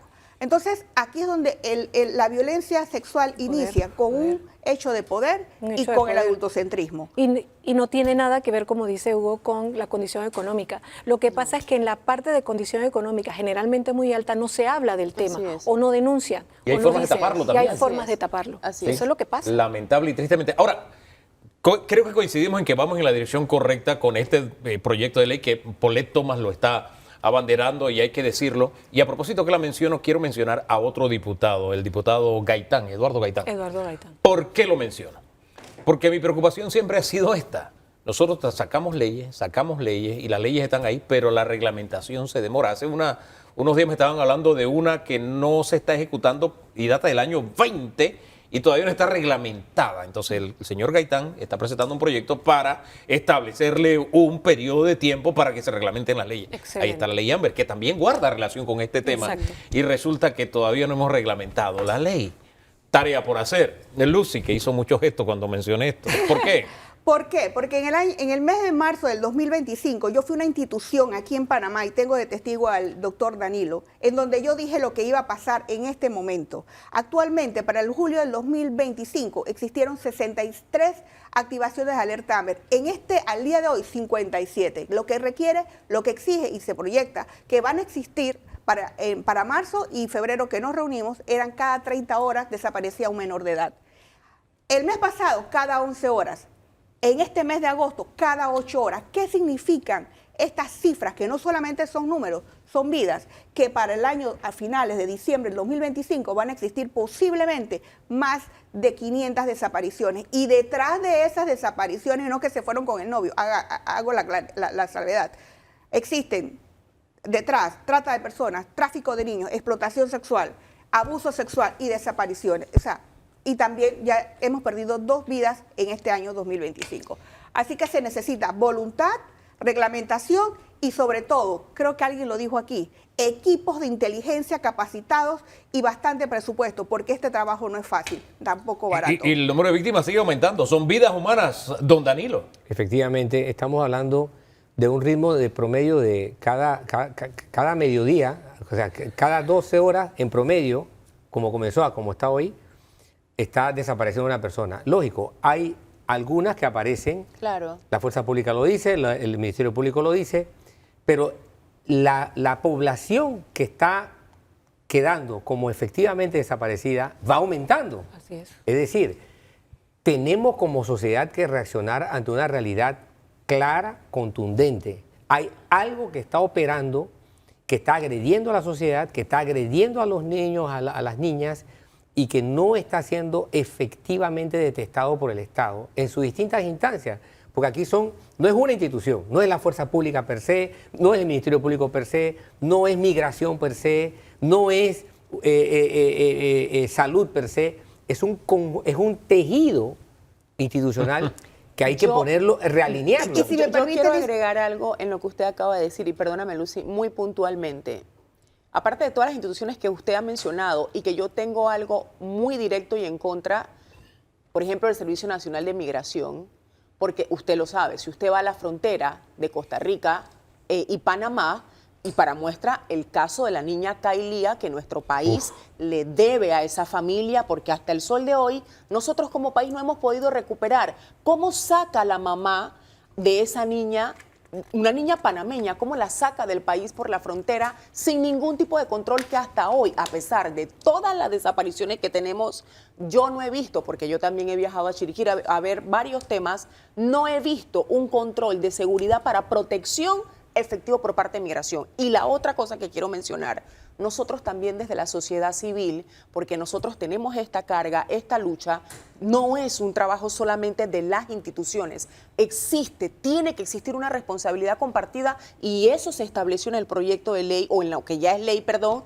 la nueva ley de alerta Amber. Y como punto final, por supuesto, hay que tocar las puertas y, ministra, la reglamentación. Reglamentación ya, hace falta, porque el problema va aumentando y se siguen perdiendo vidas humanas, insisto, las víctimas siguen aumentando y cuando uno dice cifras, a veces suenan frías, pero es una vida. Así es. Mira quién tiene alrededor, mira a su hija, mira a su hijo, mira a su sobrino, piensa en su nieto o en su nieta, piense, puede ser, póngale una cara, Así es. puede ser precisamente Así esa persona. Gracias por habernos acompañado esta mañana, damas. Nosotros vamos a la pausa y regresamos en segundos. Vamos a hablar un poquito de los retos que tenemos en economía. Hay quienes dicen, oye, si se echa a andar 2 de 3, de 4, de 5, de los tantos proyectos nacionales que se hablan, esta economía vuela. Vamos a ponerlo en perspectiva, a ver si es cierto.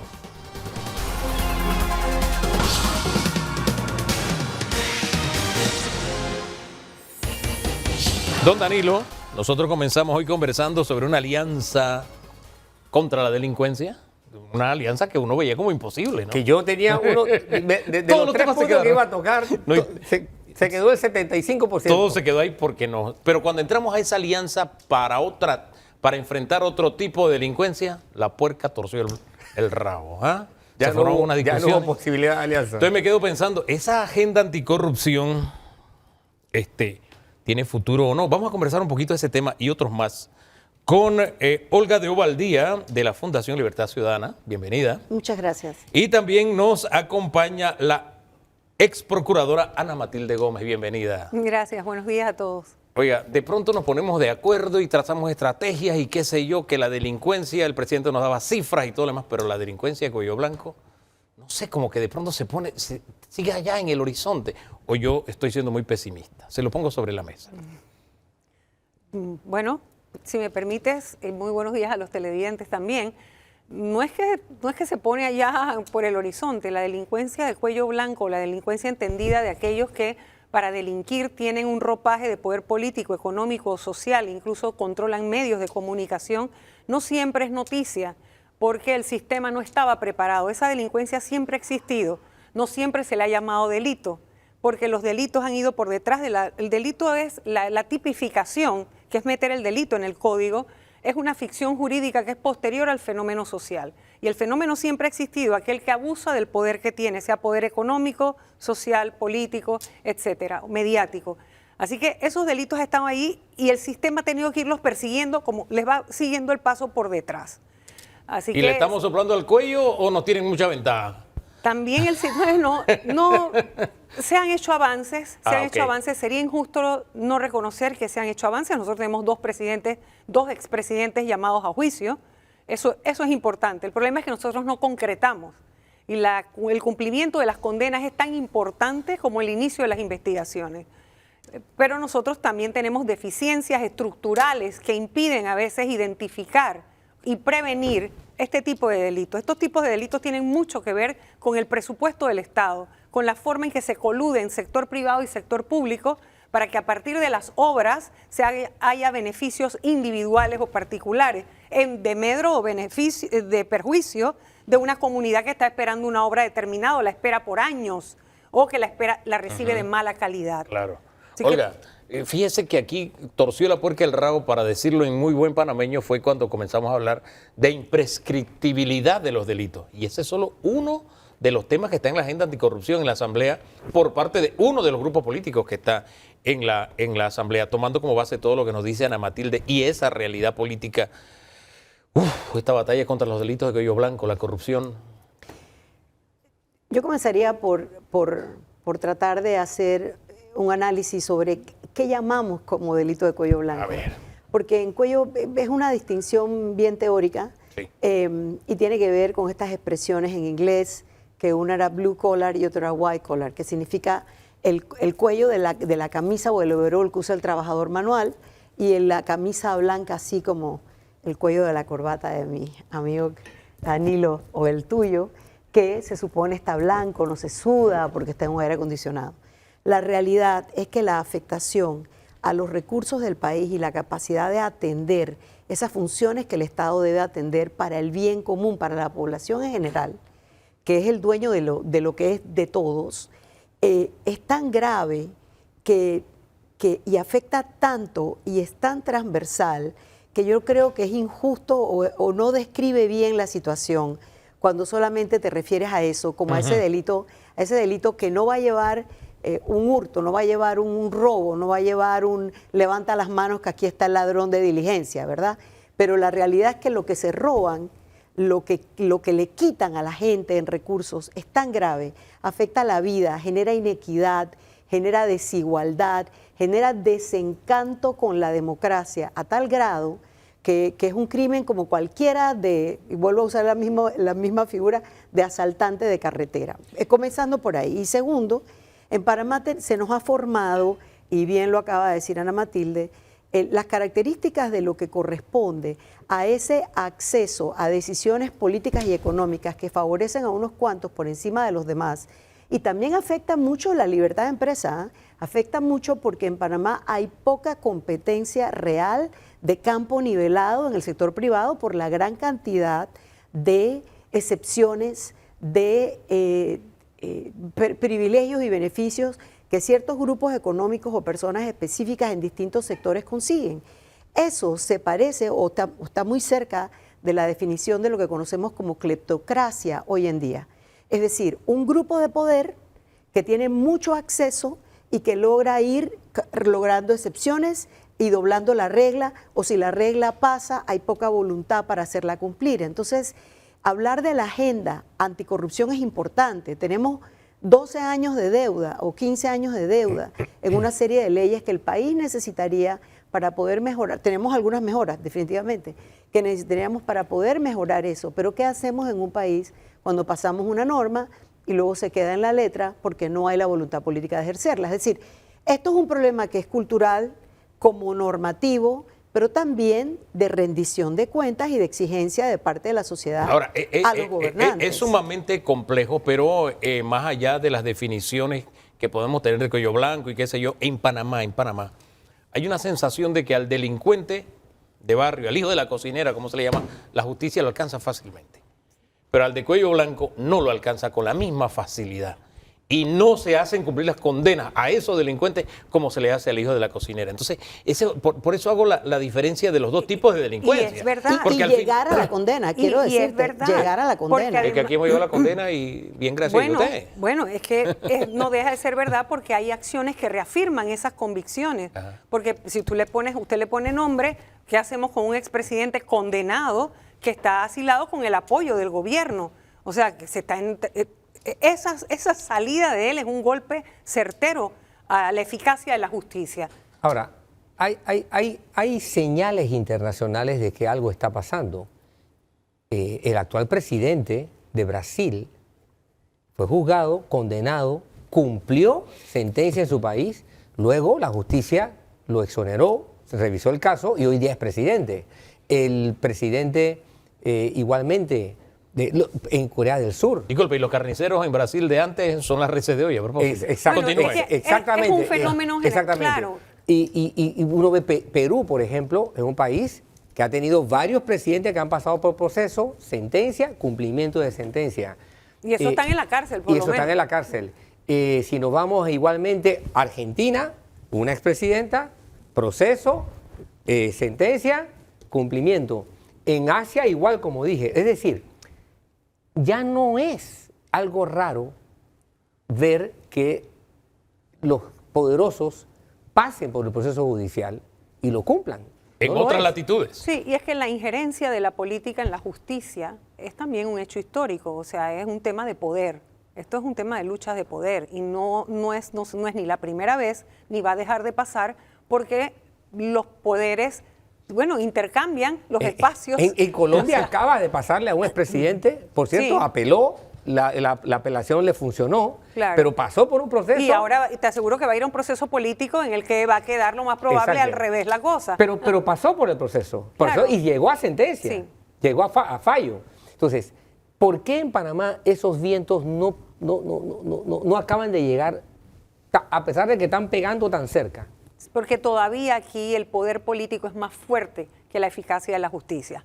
El poder político y el poder económico tienen mucha injerencia sobre el sistema, porque también en el ideario colectivo hay esa creencia de que le cuesta más a la gente, entonces te empieza con el pobrecito y no, hombre, no puede ser, y es persecución política, y viene siempre las mismas historias, y todavía caemos en eso. Ahora, ha habido avances, tampoco es que tenemos que flagelarnos nosotros de que aquí no pasa nada. Mire, en eso coincide también Olga, pero decía, tenemos una deuda de 10, Claro, 12 años. claro. En esa deuda, pongamos sobre el tapete unas 3 o 4 leyes que deberían pasar en esta asamblea que tiene una agenda anticorrupción, o por lo menos un grupo tiene una agenda de leyes anticorrupción. Mira, me he quedado un poco en la pregunta anterior. Venga, y no hay está, problema. está relacionada. Dele.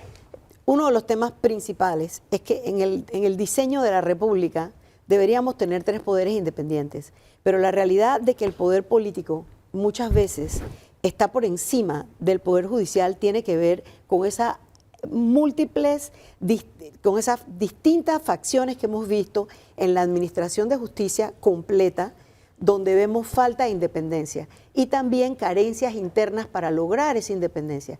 Yo sí creo que empezamos otro camino muy lentamente hacia esa independencia con la implementación de la carrera judicial, que ha tenido un arranque. Nosotros desde Fundación Libertad Ciudadana hicimos un estudio que publicamos en diciembre de cómo va esa implementación, le llamamos responsabilidad bajo presión, y vemos que ese camino, que además iba incremental, lento pero incremental, este último golpe con el tema de los magistrados y el aprobarse a sí mismos todas estas ventajas económicas, le ha vuelto a poner a la justicia en el imaginario ciudadano en el peor lugar.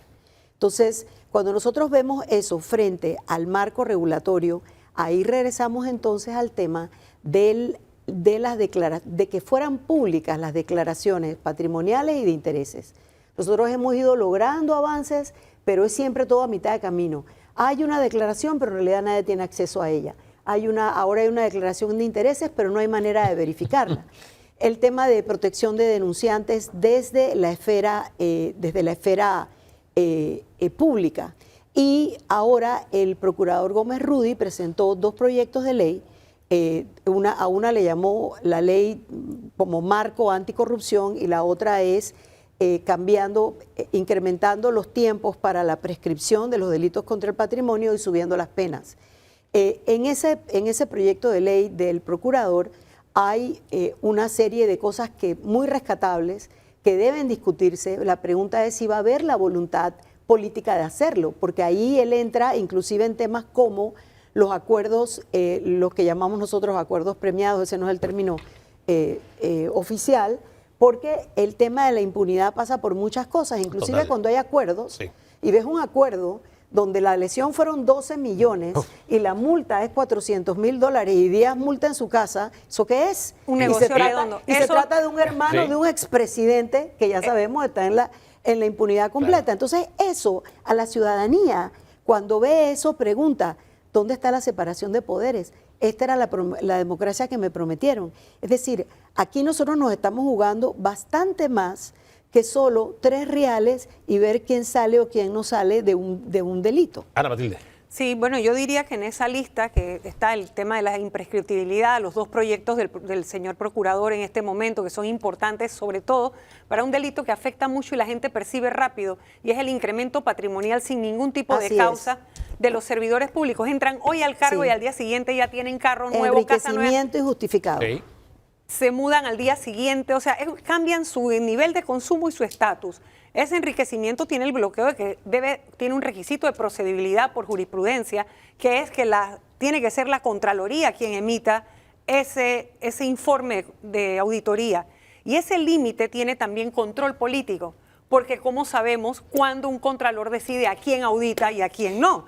Entonces, claro que ahí hay sus límites y lo que no debe pasar es que el Ministerio Público, que tiene la facultad constitucional para perseguir delitos, tenga algo que lo bloquee para iniciar. En esa lista habría que meter también la reforma de la ley de contrataciones públicas. Esa es una deuda Sí. pendiente, no solamente el tema de que la corrupción se persigue no solamente cuando ya se comete, sino un antes, un durante y un después. Tiene que haber una buena ley de contrataciones públicas, así como la que sea público, la ley del conflicto del interés, y porque es la manera en que los Sí. periodistas y la sociedad pueden fiscalizar. Cuando tú sabes que lo nombraron aquí, pero es que él lo nombraron al Ministerio de Comercio, pero resulta que tiene una cantera, tiene no sé qué, le vende al gobierno cemento, le vende al gobierno. Entonces tú dices, aquí hay un conflicto de interés. Ahí hay que añadir además la realidad de que nuestro código electoral, nuestra legislación electoral, en realidad se ha quedado corta en relación a las donaciones a campaña. Nosotros tenemos una ley marco que su concepto en cuanto al riesgo trajo como resultado todo el sistema de cumplimiento bancario, el conoce a tu cliente y demás.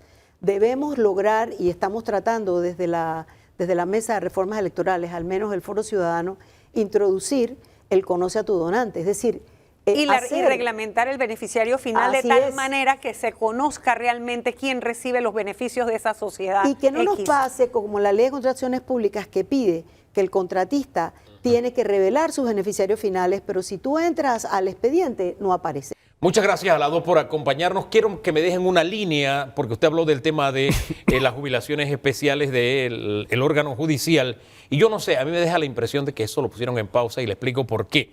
El acuerdo dice esto, que ellos han tomado esta decisión, abro comillas, sin renunciar el Pleno a su autonomía presupuestaria o a su derecho constitucional de administrar los ingresos y recursos reconocidos en su presupuesto y dejando a salvo la posibilidad de su implementación futura una vez sean superadas las circunstancias actuales. Cierro comillas. Eso me suena a pausa, que en breve vamos a estar con esto nuevamente. ¿Cómo les suena a ustedes? Para mí me suena bastante agridulce porque desde sociedad civil, no solamente Fundación Libertad Ciudadana, sino como parte de esa organización Paraguay, Alianza Ciudadana Pro Justicia, tenemos años de ser del criterio que la Constitución sí le daba al órgano judicial una independencia presupuestaria que en la práctica no era. Vimos tantos ejecutivos pasar y meterse con el presupuesto del órgano.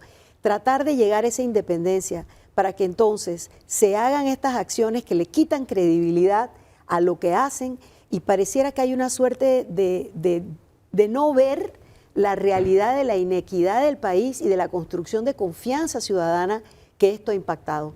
Para mí sigue siendo un error de la Corte insistir en esto. No importa cómo ellos le llamen, la creación de un fondo de compensación o de retiro tiene los factores o los elementos de una jubilación. Tiene que ver con la edad, tiene que ver con el retiro o el cese laboral y tiene que ver que es de por vida. Nadie está cuestionando la independencia del poder para poder hacer su presupuesto, pero muy distinto es desconocer la facultad constitucional y la reserva legal que hace la Constitución para que cualquier tema especial, distinto al del resto de los panameños para jubilarse, tiene que ser por ley. Y mire usted, le digo algo más, el conflicto político, esto tiene una parte jurídica, pero tiene también una parte ética, un componente ético terrible, porque acabamos de pasar el gran debate de la ley 462, donde se nos dijo a todos los panameños que el sistema solidario no era. La solidaridad no es lo que impera en el sistema de pensiones, sino que teníamos que ir a unas cuentas individuales. ¿Qué dice la Corte con esto? Que para ellos sí tiene que ser solidario, porque del presupuesto nosotros vamos a pagar su retiro vitalicio. Y Gracias. eso impacta Sí. la confianza ciudadana a Sin un duda. En la punto administración de justicia. Total. que golpea la gobernanza democrática en el corazón. De ahí el sabor agridulce del que usted hablaba. Gracias por acompañarnos. Vamos a la pausa. En segundos hablamos de un avance que se da con una propuesta esta semana en la Asamblea. Tiene que ver con hacer pública la lista de los depredadores sexuales. En segundos nada más. Esté pendiente.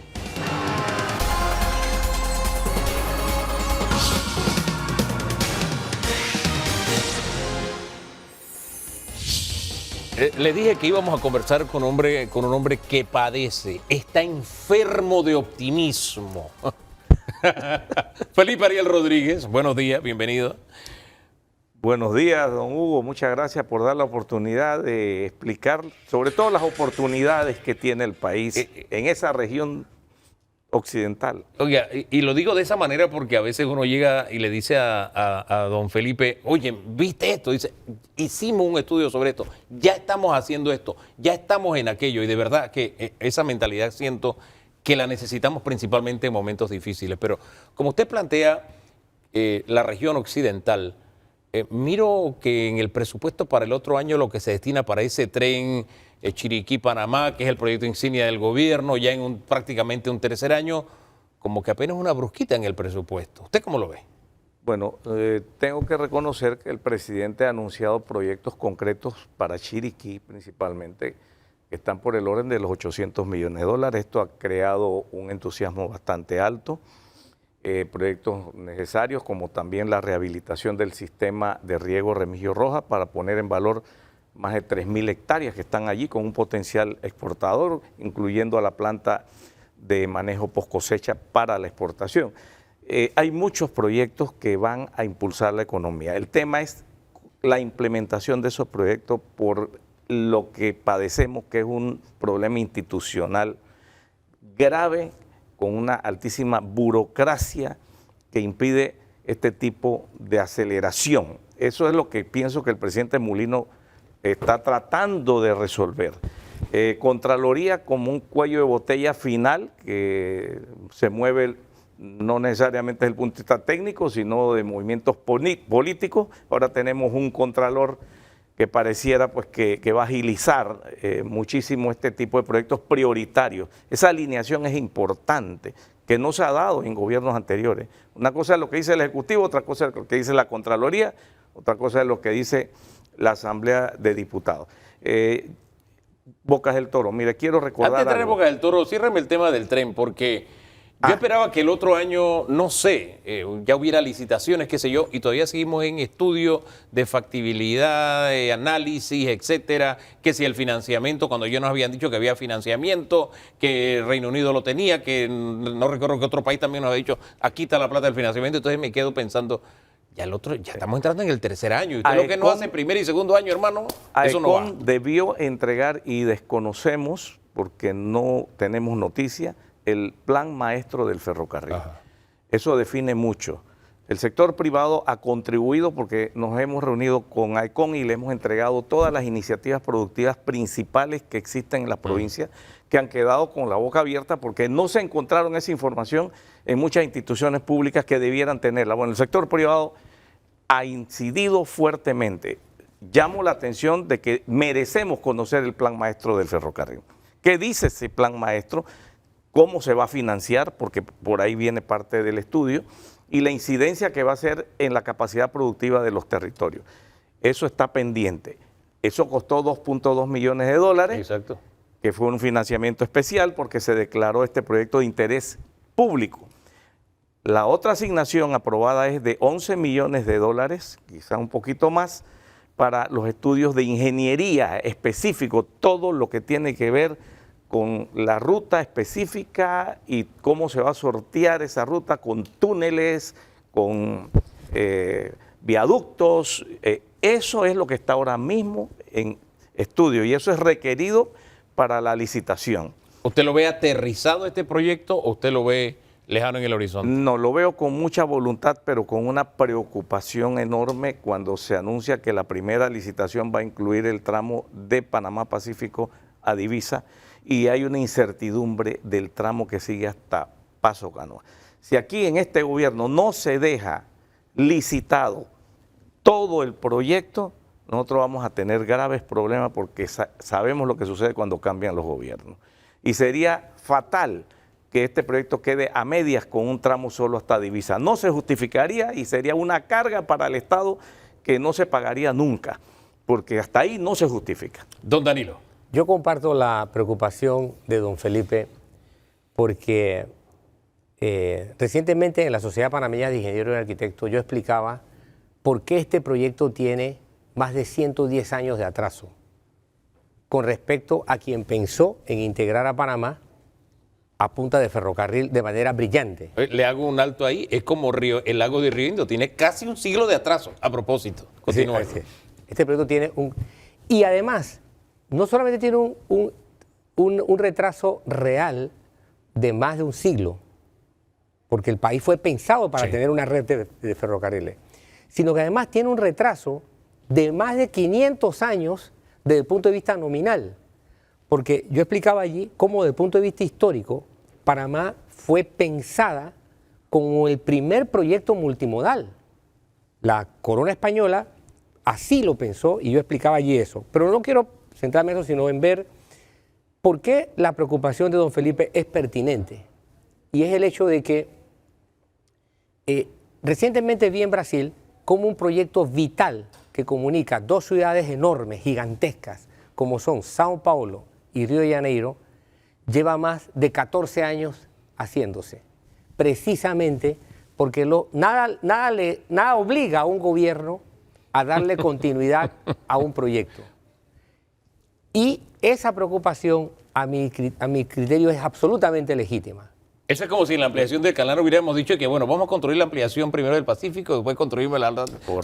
Hay que hacerlo todo. Si no hay una concepción integral del proyecto, el proyecto se nos cae. Y lo segundo es los argumentos para la fijación, para la detección de los puntos de embarco y desembarco de las estaciones del tren. Me parece que es otro aspecto que merece una profunda revisión y un profundo análisis. No sé si usted comparte esa preocupación. 100%. Mira, en el año 1911 se aprobó una ley publicada en la Gaceta Oficial 1553 que establecía la construcción del ferrocarril Panamá-David con ramales a Los Santos y también en Penonomé.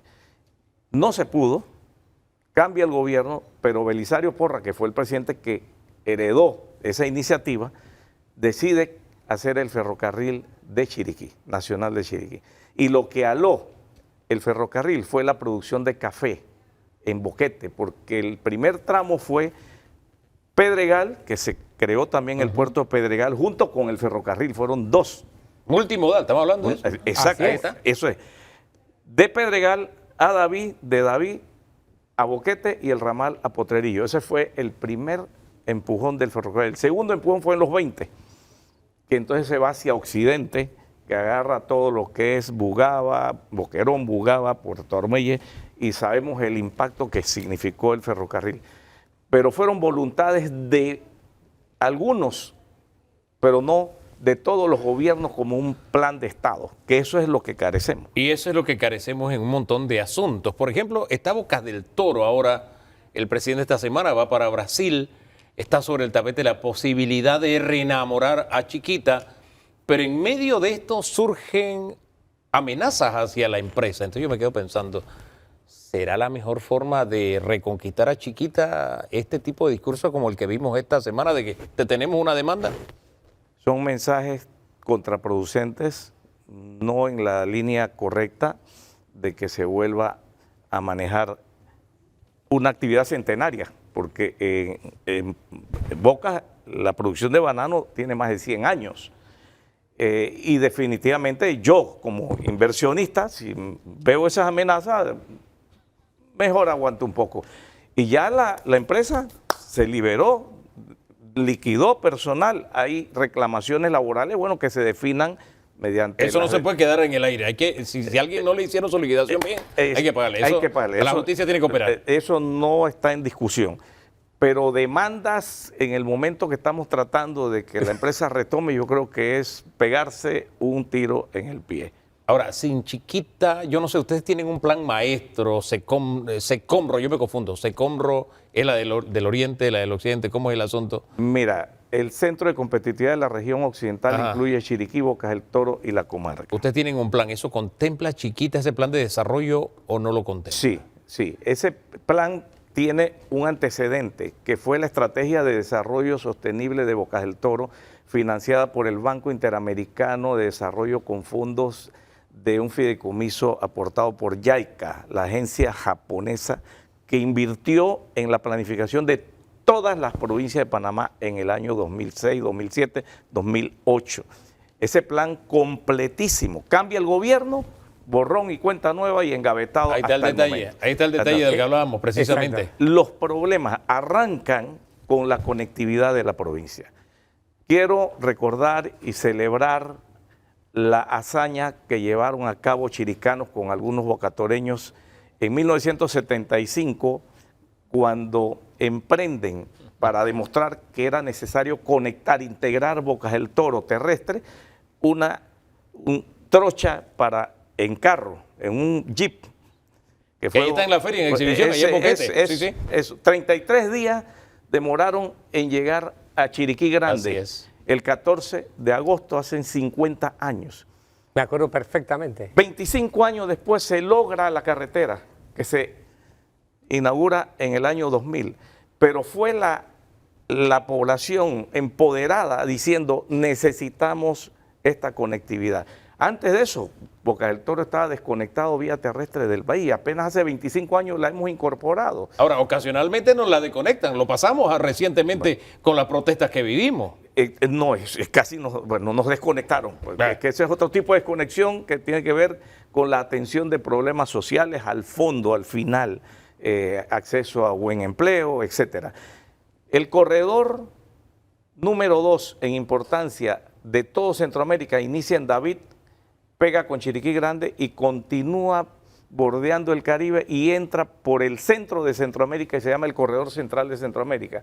Eso está formulado en el Plan Maestro de Movilidad y de Logística de Centroamérica, que lo firmaron todos los países. Ese proyecto transformaría la economía de Bocas del Toro con una integración territorial, canal seco, que eso es lo que hemos aspirado y esos son los planes que ha hecho Chiriquí desde los años 90.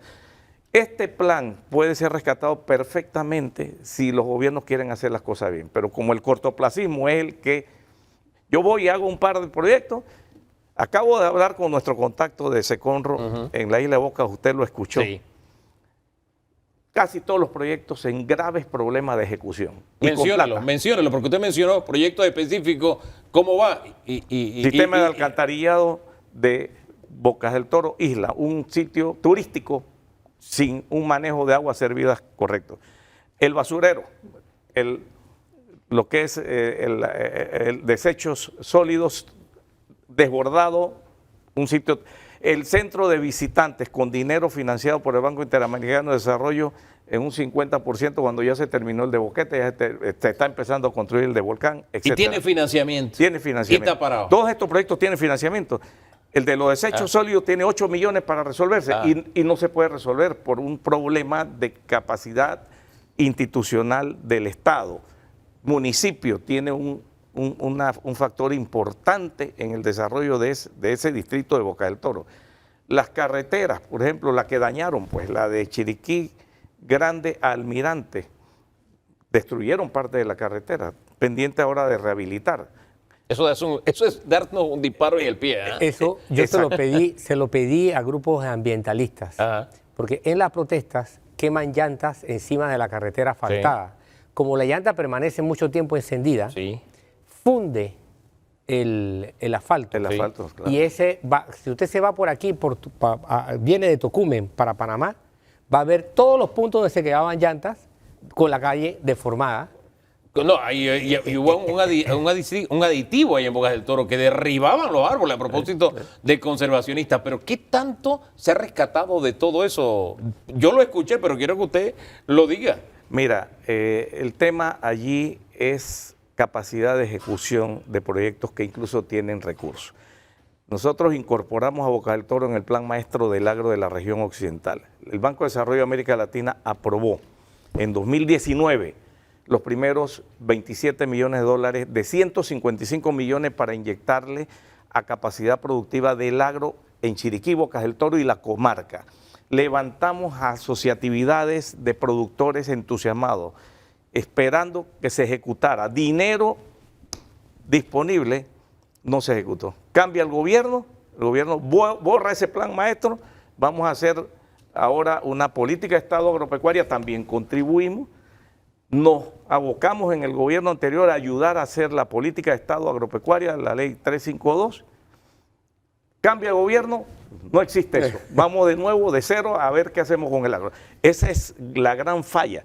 Incluso las multilaterales con aprobación de recursos. El Banco Interamericano de Desarrollo, CAF, entre ellos, suman más de 4.000 millones de dólares aprobados en proyectos. Y nosotros no hacemos nada. Con pobre ejecución, muy pobre ejecución. Pobre ejecución, wow. ¿Qué no hacer nada? Así es. Don Danilo. Ese es el gran problema de nuestras democracias famélicas, para ponerle un adjetivo. Como no tenemos una visión planificada, los gobiernos entran y desconocen la historia para decir conmigo se inventa la luz, el día, el agua, los planetas, las estrellas. Por ejemplo, en atención a lo que señalaba sobre Seconro, desde hace 2 gobiernos existe el plan maestro para desarrollar la cabecera de la comarca Nove, en Llano Tugrí, en Boabtí. Y no hay ninguna señal. Es la capital de la comarca. La comarca no tiene una cabecera y se ha diseñado con todas las especificaciones, tomando en consideración, porque participaron en el plan de desarrollo. Y con los recursos asignados. Participó la comarca y no hay forma de que alguien reconozca eso. ¿Qué hacemos para salir de este estadio? Mira, participación ciudadana con capacidades, lo cual tienden la institucionalidad pública a apartar. La participación que quieren los políticos es llamarte a una mesa, decirte cosas y que tú digas, está bien, tú das una idea, ya váyase. No, la participación de nuestra tiene que ser permanente y eso es lo que es el Centro de Competitividad de la región occidental.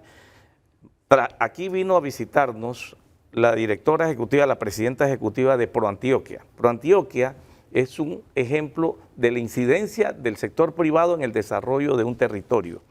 Fueron los que incidieron en la construcción del metro de Medellín, que nació y los estudios lo aportaron los empresarios de allá y luego se ejecuta en una alianza público-privada. Es lo que estamos ofreciendo.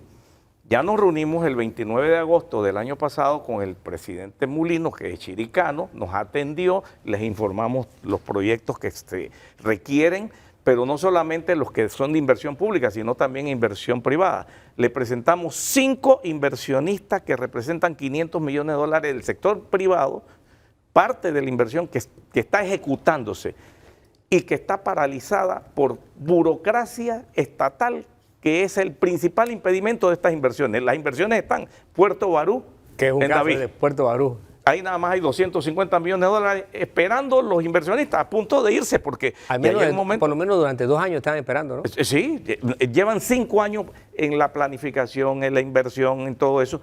Bueno, ha habido algunos avances.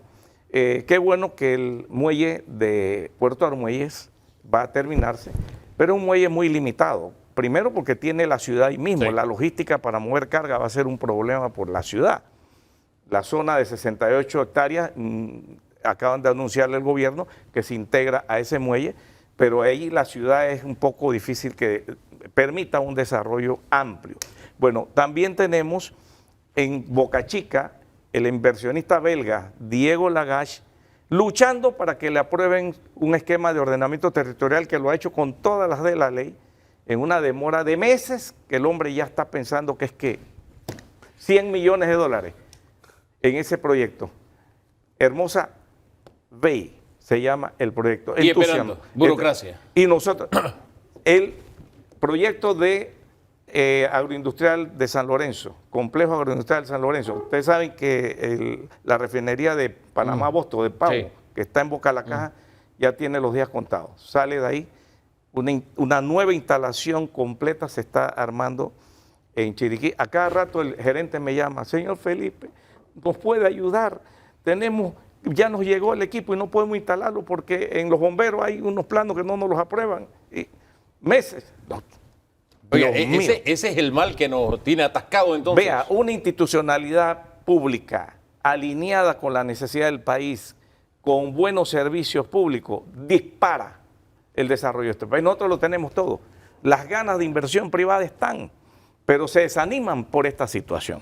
Y además, las inversiones públicas, yo creo que el plan de Mulino va a dar muy buenos resultados. Ahora mismo estamos pasando un problema de falta de movimiento económico.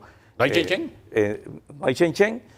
El presupuesto tiene una fórmula de reducir gastos de operación e incrementar las inversiones, pero llamo la atención en la capacidad de ejecutar esas inversiones. Eso puede frenarlo todo, la debilidad institucional. Es eso. La burocracia. Burocracia sería. Las capacidades las tenemos. Bueno, felicito a los trocheros, Carlos Enrique Landao, que en paz descanse, coordinó eso, el profesor Eberton Guizola, entre otros, don Lucho Ríos, que gracias a Dios lo tenemos vivo, fue el que donó el Jeep, y eso fue una iniciativa del sector privado para incidir en una inversión pública necesaria, que era conectar la provincia de Boca del Toro vía terrestre, porque no estaba conectada hasta hace 25 años. Son las epopeyas, son esas grandes empresas que como país nos hemos trazado y hemos logrado objetivos. Y en un momento difícil como el que tenemos, bueno es recordarlas y también nutrirnos de optimismo y de decir, oye, este nudo gordiano de la burocracia, alguien tiene que desatarlo, porque causa dolor tanta inversión, tanta disposición, y que los permisos, la permisocracia y todo lo demás nos siga deteniendo. Así es, cuando lo que se necesita es que el chen-chen esté circulando. Totalmente. Muchas gracias por acompañarnos esta mañana y reflexionar sobre las tareas que tenemos que hacer para que circule el chen-chen al fin y al cabo. Tenemos más del acontecer político en segundos nada más. Sigue allí.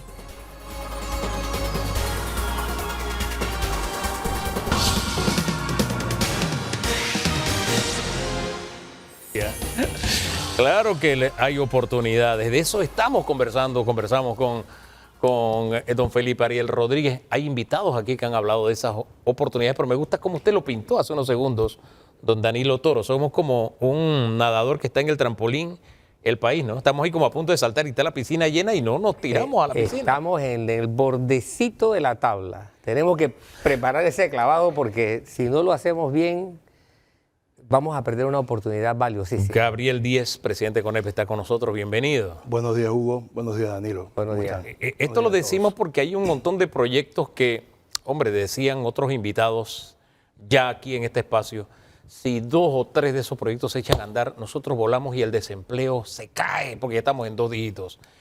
El asunto es cuándo echamos a andar todo esto y con qué iniciamos, porque ahí tenemos Río Indio, tren, mina, y por ahí nos vamos gasoducto, y la lista es larga. ¿Pero cuándo? Y Hugo, perdón. ¿Sí? Este es el único país del continente que tiene casi que media docena de puertos por construir.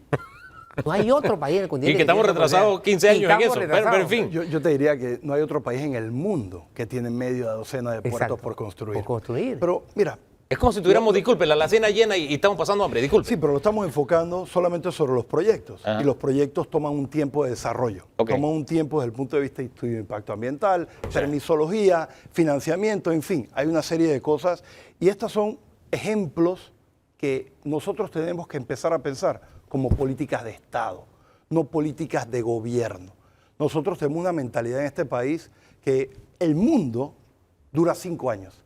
Nace, vivimos y morimos en 5 años. Porque cada gobierno viene con un propósito puntual y no hay continuidad. Por eso usted ve obras que no se continúan, por eso usted ve propuestas que no se terminan de ejecutar, por eso usted ve cambio en políticas en diferentes aspectos. Pero hemos hablado de inversión. Ahora vamos a hablar de qué facilita la inversión. Te doy un ejemplo. Hay 3 cosas que están ya, así como dijiste tú, en la punta del trampolín para poder ejecutar. Primero, hay una modificación de leyes de intereses preferenciales allí en la Asamblea. Le pedimos respetuosamente a la Asamblea que agarre y le dé celeridad a eso. ¿Por qué? Porque eso dinamiza la construcción, el mayor generador de empleo del país. Vamos a lo segundo. Hay una regulación pendiente del etanol. Eso abriría cualquier cantidad de millones de dólares en inversión, y no solamente inversión, sino cambiar la huella de energía del país con relación a combustibles y generación de empleo en el interior. Y vamos a lo tercero, la mina. La mina está ahí, como dijiste tú hace un momento. La mina está pendiente de un inicio. No es la solución a todos los problemas, no es una varita mágica que nos va a curar y nos va a permitir avanzar, pero es un paso en la dirección correcta. Entonces la mina es algo que tenemos que darle el tema, ponerlo sobre la mesa y definir lo que vamos a hacer con ella. Y déjame decirte, la mina carece de una licencia social. ¿Qué significa que no tiene una licencia social?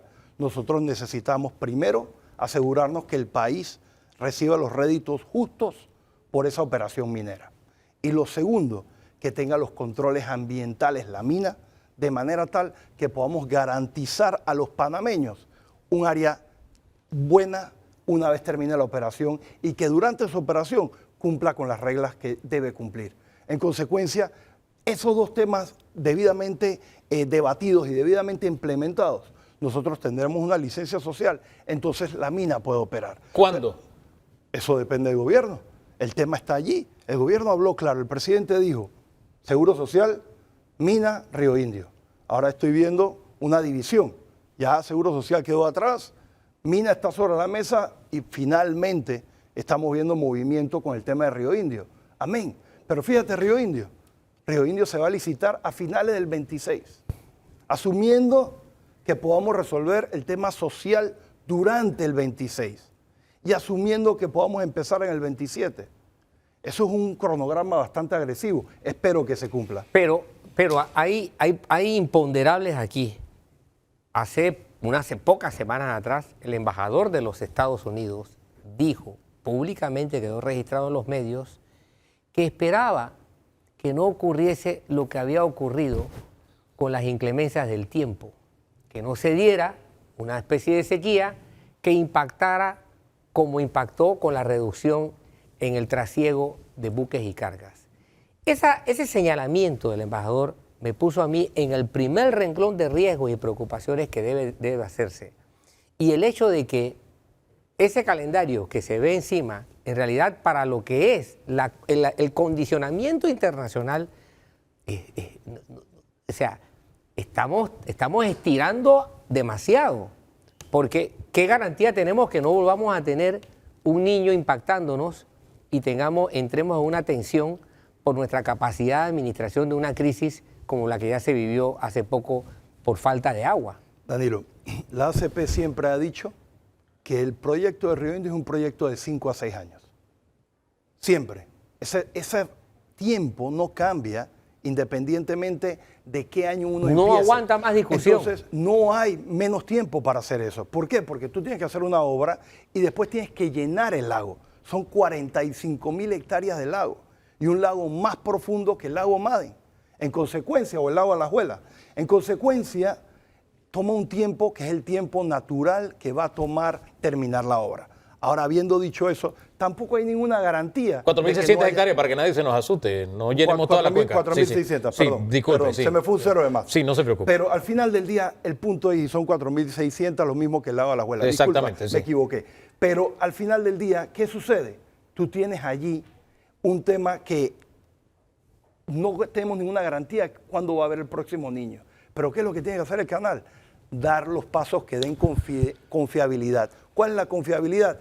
estamos empezando esta obra. Vamos a tener este tema solucionado en N cantidad de años. Y ese es el tema. Los navieros necesitan confianza, se programan. Nosotros tenemos que dar esa confianza al mundo. Y Panamá lo está haciendo. Estamos saliendo de listas, estamos manteniendo el grado de inversión, estamos hablando que vamos a hacer proyectos, estamos diciendo que vamos a abordar el tema de la mina. En fin, hemos ido caminando en la dirección correcta. Ahora nos toca a los panameños también caminar en esa dirección. Ahora, el 1 es antes que el 2 y el 2 es antes que el 3. Eso suena una cosa y otra cosa es otra cosa. Es porque No es difícil deducir. No. Es que me quedo con lo que usted puso sobre el tapete. Entonces, para poner las cosas en orden, en 3 está el lago de Río Indio porque ya tiene un cronograma, con todos los detallitos que usted puso alrededor. En 2 estaría el tema de la mina y en 1 estaría interés preferencial porque ya está en la Asamblea. ¿Interpreto bien? No. Yo dije primero, interés preferenciales, Sí. que son leyes que nosotros podemos implementar rápidamente que generan inversión privada. Lo segundo que te hablé fue la regulación del etanol. Ah, verdad, sí está. Y lo tercero que te hablé es abordar el tema de la mina. Ahora, yo pienso Son en tres todo. temas puntuales. Sí, Eso sí. es aparte del presupuesto del próximo Sí. año, eso es aparte de otra inversión privada, eso es aparte de todo lo que pueda venir del extranjero. Porque lo que me quedo pensando es que tenemos un desempleo en 2 dígitos ya. Sí. Hay gente que no pone el plato de arroz sobre la mesa. Y como se trata de generación de empleo, yo hablo con quienes saben generar empleo. Cuando discutimos el tema mina, mucha gente, con todo el respeto que se merece, porque todas las opiniones son válidas, que nunca ha generado un empleo, dijo muchas cosas de dónde podían venir los empleos. Y los empleos no han venido. Hugo, nosotros actualmente tenemos 300.000 personas desempleadas. Tenemos otras 700.000 en Mal subempleo empleadas. o en empleo informal. Entonces, nosotros tenemos un problema con 1 millón de panameños en edad laboral. Adicionalmente, un 24% de desempleo en la juventud. Mira dónde estamos. Entonces hay una situación grave. Lo que te he dicho han sido leyes que podemos abordar. ¿Para qué? Para incentivar empleo de una vez. Las obras que están en el presupuesto, el mismo presidente ha dicho, en enero verán las obras andando. Hoy es 24 de agosto. ¿De qué Entonces, enero? hoy, ¿qué vamos a hacer? De agosto, allá faltan 4 meses para terminar el año. Entonces, esas son las cosas. Y en enero por vienen eso- licitaciones, no es que comienzan. Y por eso es que apelamos Sí. a mover la aguja para que la inversión privada empiece a caminar. Y necesitamos inversión privada. La inversión privada es el 80% de la inversión en el país. Y ese pequeña y mediana empresa no aguanta. No tiene 6 meses para esperar. A que no nos coma la burocracia. Puerto Barú, un proyecto parado. En Chiriquí hay otro proyecto parado. Tenemos proyectos históricamente detenidos. Yo en su momento me quejé terriblemente de que se cerrara la empresa Campos de PC. Fue una tragedia Sí. haber cerrado una empresa. Si había algo que sancionar, porque se sancionara la empresa.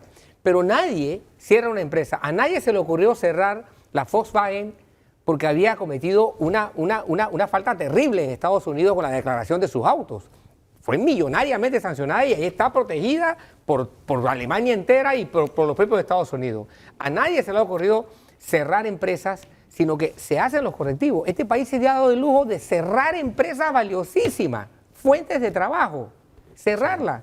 ¿A dónde vamos a llegar con una visión tan distorsionada de lo que vale producir empleos?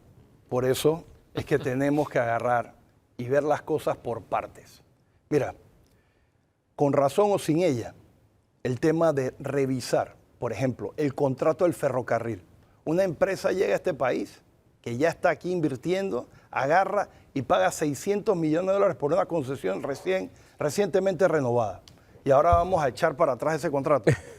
Y esa misma empresa acaba de invertir 20 millones de dólares en Panamá Pacífico para hacer un centro logístico en Panamá Pacífico, que ojo, eso es lo que queremos fomentar. La logística y la inversión de extranjeros en el país para utilizar la plataforma logística del país como área de distribución. Entonces, ¿qué estamos hablando? Esas son las cosas que sí. mandamos mensajes Equivocados. de un lado y de otro y que, a ver, si hay cosas incorrectas, abordémoslas. Pero no podemos ir con el mazo primero y después hablar. Hablemos. Y si eso pasa con estas empresas que acaba de mencionar, también se da el caso Chiquita, que Hombre, el presidente esta semana debe estar abordando ese tema en Brasil, pero bueno, hay un pero en el ambiente y es lo que pasa en el propio Bocas del Toro y como el dirigente de Citraibana ha dicho, hay demanda para esa empresa. ¿Se podrá enamorar a Chiquita sabiendo que lo que tiene de por medio es una amenaza? Mire, yo espero que el presidente y su equipo de gobierno así sea y lo logren. Panamá, Bocas del Toro y Changuinola, en ese orden, necesitamos a Chiquita operando. Eso, y no hay otra empresa, no hay que, bueno, vamos a buscar otra empresa que venga a invertir en el país. Eso no opera así. Los distribuidores son los distribuidores, los productores son los productores. Y los comercializadores son los comercializadores. Cada uno tiene su rubro. Si no, aquí hubiera gente tocando la puerta diciendo yo quiero esa plantación. Pero ese no es el caso. Entonces sí tenemos que hacer la diligencia. Pero mira, tú hablaste del dirigente de Citraibana. Es un tema de educación, es un tema de formación, es un tema de manejar las expectativas. El señor Smith ha creado todo un nubarrón de mentiras y hay una gente que lo sigue porque no hay una comunicación al nivel de la gente que sigue al señor Smith. Tú eres sociólogo, Danilo. Tú sabes perfectamente que la comunicación no debe venir de acá de Panamá para ir a Changuinola para hablar. La comunicación tiene que salir dentro de la comunidad y entre ellos mismos tienen que hablarse y convencerse de que lo que está diciendo Smith no es lo correcto. Y esa es la forma de abordar. Lo mismo sucede con Río Indio. ¿Qué está haciendo la ACP? La ACP no está dirigiendo el barco desde aquí. La ACP está yendo al campo, allá, a reunirse con cada uno de los residentes. Esa es la forma correcta. Nosotros debimos haber hecho eso entre el cierre de la empresa y el día de hoy, para trabajar en dos vías y lograr el éxito, trabajar de abajo hacia arriba, para que el señor Smith quede solo. El señor Smith no merece liderar nada, nada. Pero actualmente todavía está. Que en papel el sindicato no existe, perfecto. Pero adivina qué, la empresa está cerrada, la inversión no se ha comprometido a recibir y tenemos miles de panameños desempleados. Don Danilo. Efectivamente. Ahora, si tuviéramos que preguntarle al sector privado de Panamá, ¿qué te tiene paralizado? ¿Qué es lo que te tiene sin poder andar? Porque si vamos a mejorar la economía y si vamos a aumentar la capacidad de oferta de puestos de trabajo, es al sector privado el que hay que dirigirse. ¿Cuánto le corresponde a la capacidad de agilizarse en el trámite al gobierno para que el sector privado pueda decir, aquí están nuestros recursos, aquí está nuestra capacidad de trabajo? ¿Cuánto le corresponde a la capacidad del Estado de poder atender ese ímpetu que estamos exigiéndole a la inversión privada? Te lo divido en dos con una palabra en el medio. La palabra es confianza. No hay confianza ahora mismo y estamos empezando a dar los pasos correctos en esa dirección. ¿Por qué el tema de confianza? Dividámoslo entre inversión extranjera e inversión local. Mina, puertos, ahora ferrocarril. Oleoductos. No. En el sentido de que me están cuestionando la inversión la inversión privada extranjera. Por la razón que sea, el titular afuera dice se está cuestionando la inversión. No dice, es que la empresa es corrupta. Eso no lo dice. Dice, se está cuestionando. El que va a venir a poner plata dice, espérate, yo quiero investigar. Chiquita, ponle la lista, van 4. Vamos por la inversión local. La inversión local no solamente hay un tema de, falta de pago. Si el gobierno agarra y te da a ti una orden de proceder y tú empiezas a trabajar y no te paga oportunamente y lo que te está comiendo son los intereses del banco, ¿cómo tú puedes avanzar? Entonces nosotros como sector privado necesitamos que a esos contratistas del Estado se le pague oportunamente. Pero vamos al sector privado dentro del sector privado. Tenemos un tema que tenemos que capacitar a la mano de obra actualmente. No estamos generando la cantidad de gente que el sector privado necesita en nuevas tecnologías, en habilidades blandas, en carreras técnicas. Por eso estamos trabajando en eso. Y segundo, vivimos en un país con mucha competencia. Tenemos que ver dónde están los mercados para poder producir, porque el que produce en Panamá y no exporta, se extingue. Los retos son muchos, pero hay camino para echarnos a andar. Gracias por acompañarnos y cerrar el programa de hoy. Don Danilo, gracias por sus análisis. A ustedes por la sintonía. Recuerde, a las 3 de la tarde en Eco TV, el programa completo y también disponible en nuestras plataformas. Avanza el tiempo. Está el fin de semana y usted y yo vamos a seguir haciendo el esfuerzo. Nos regalamos el mejor domingo de nuestras vidas. ¿Le parece? Bendiciones.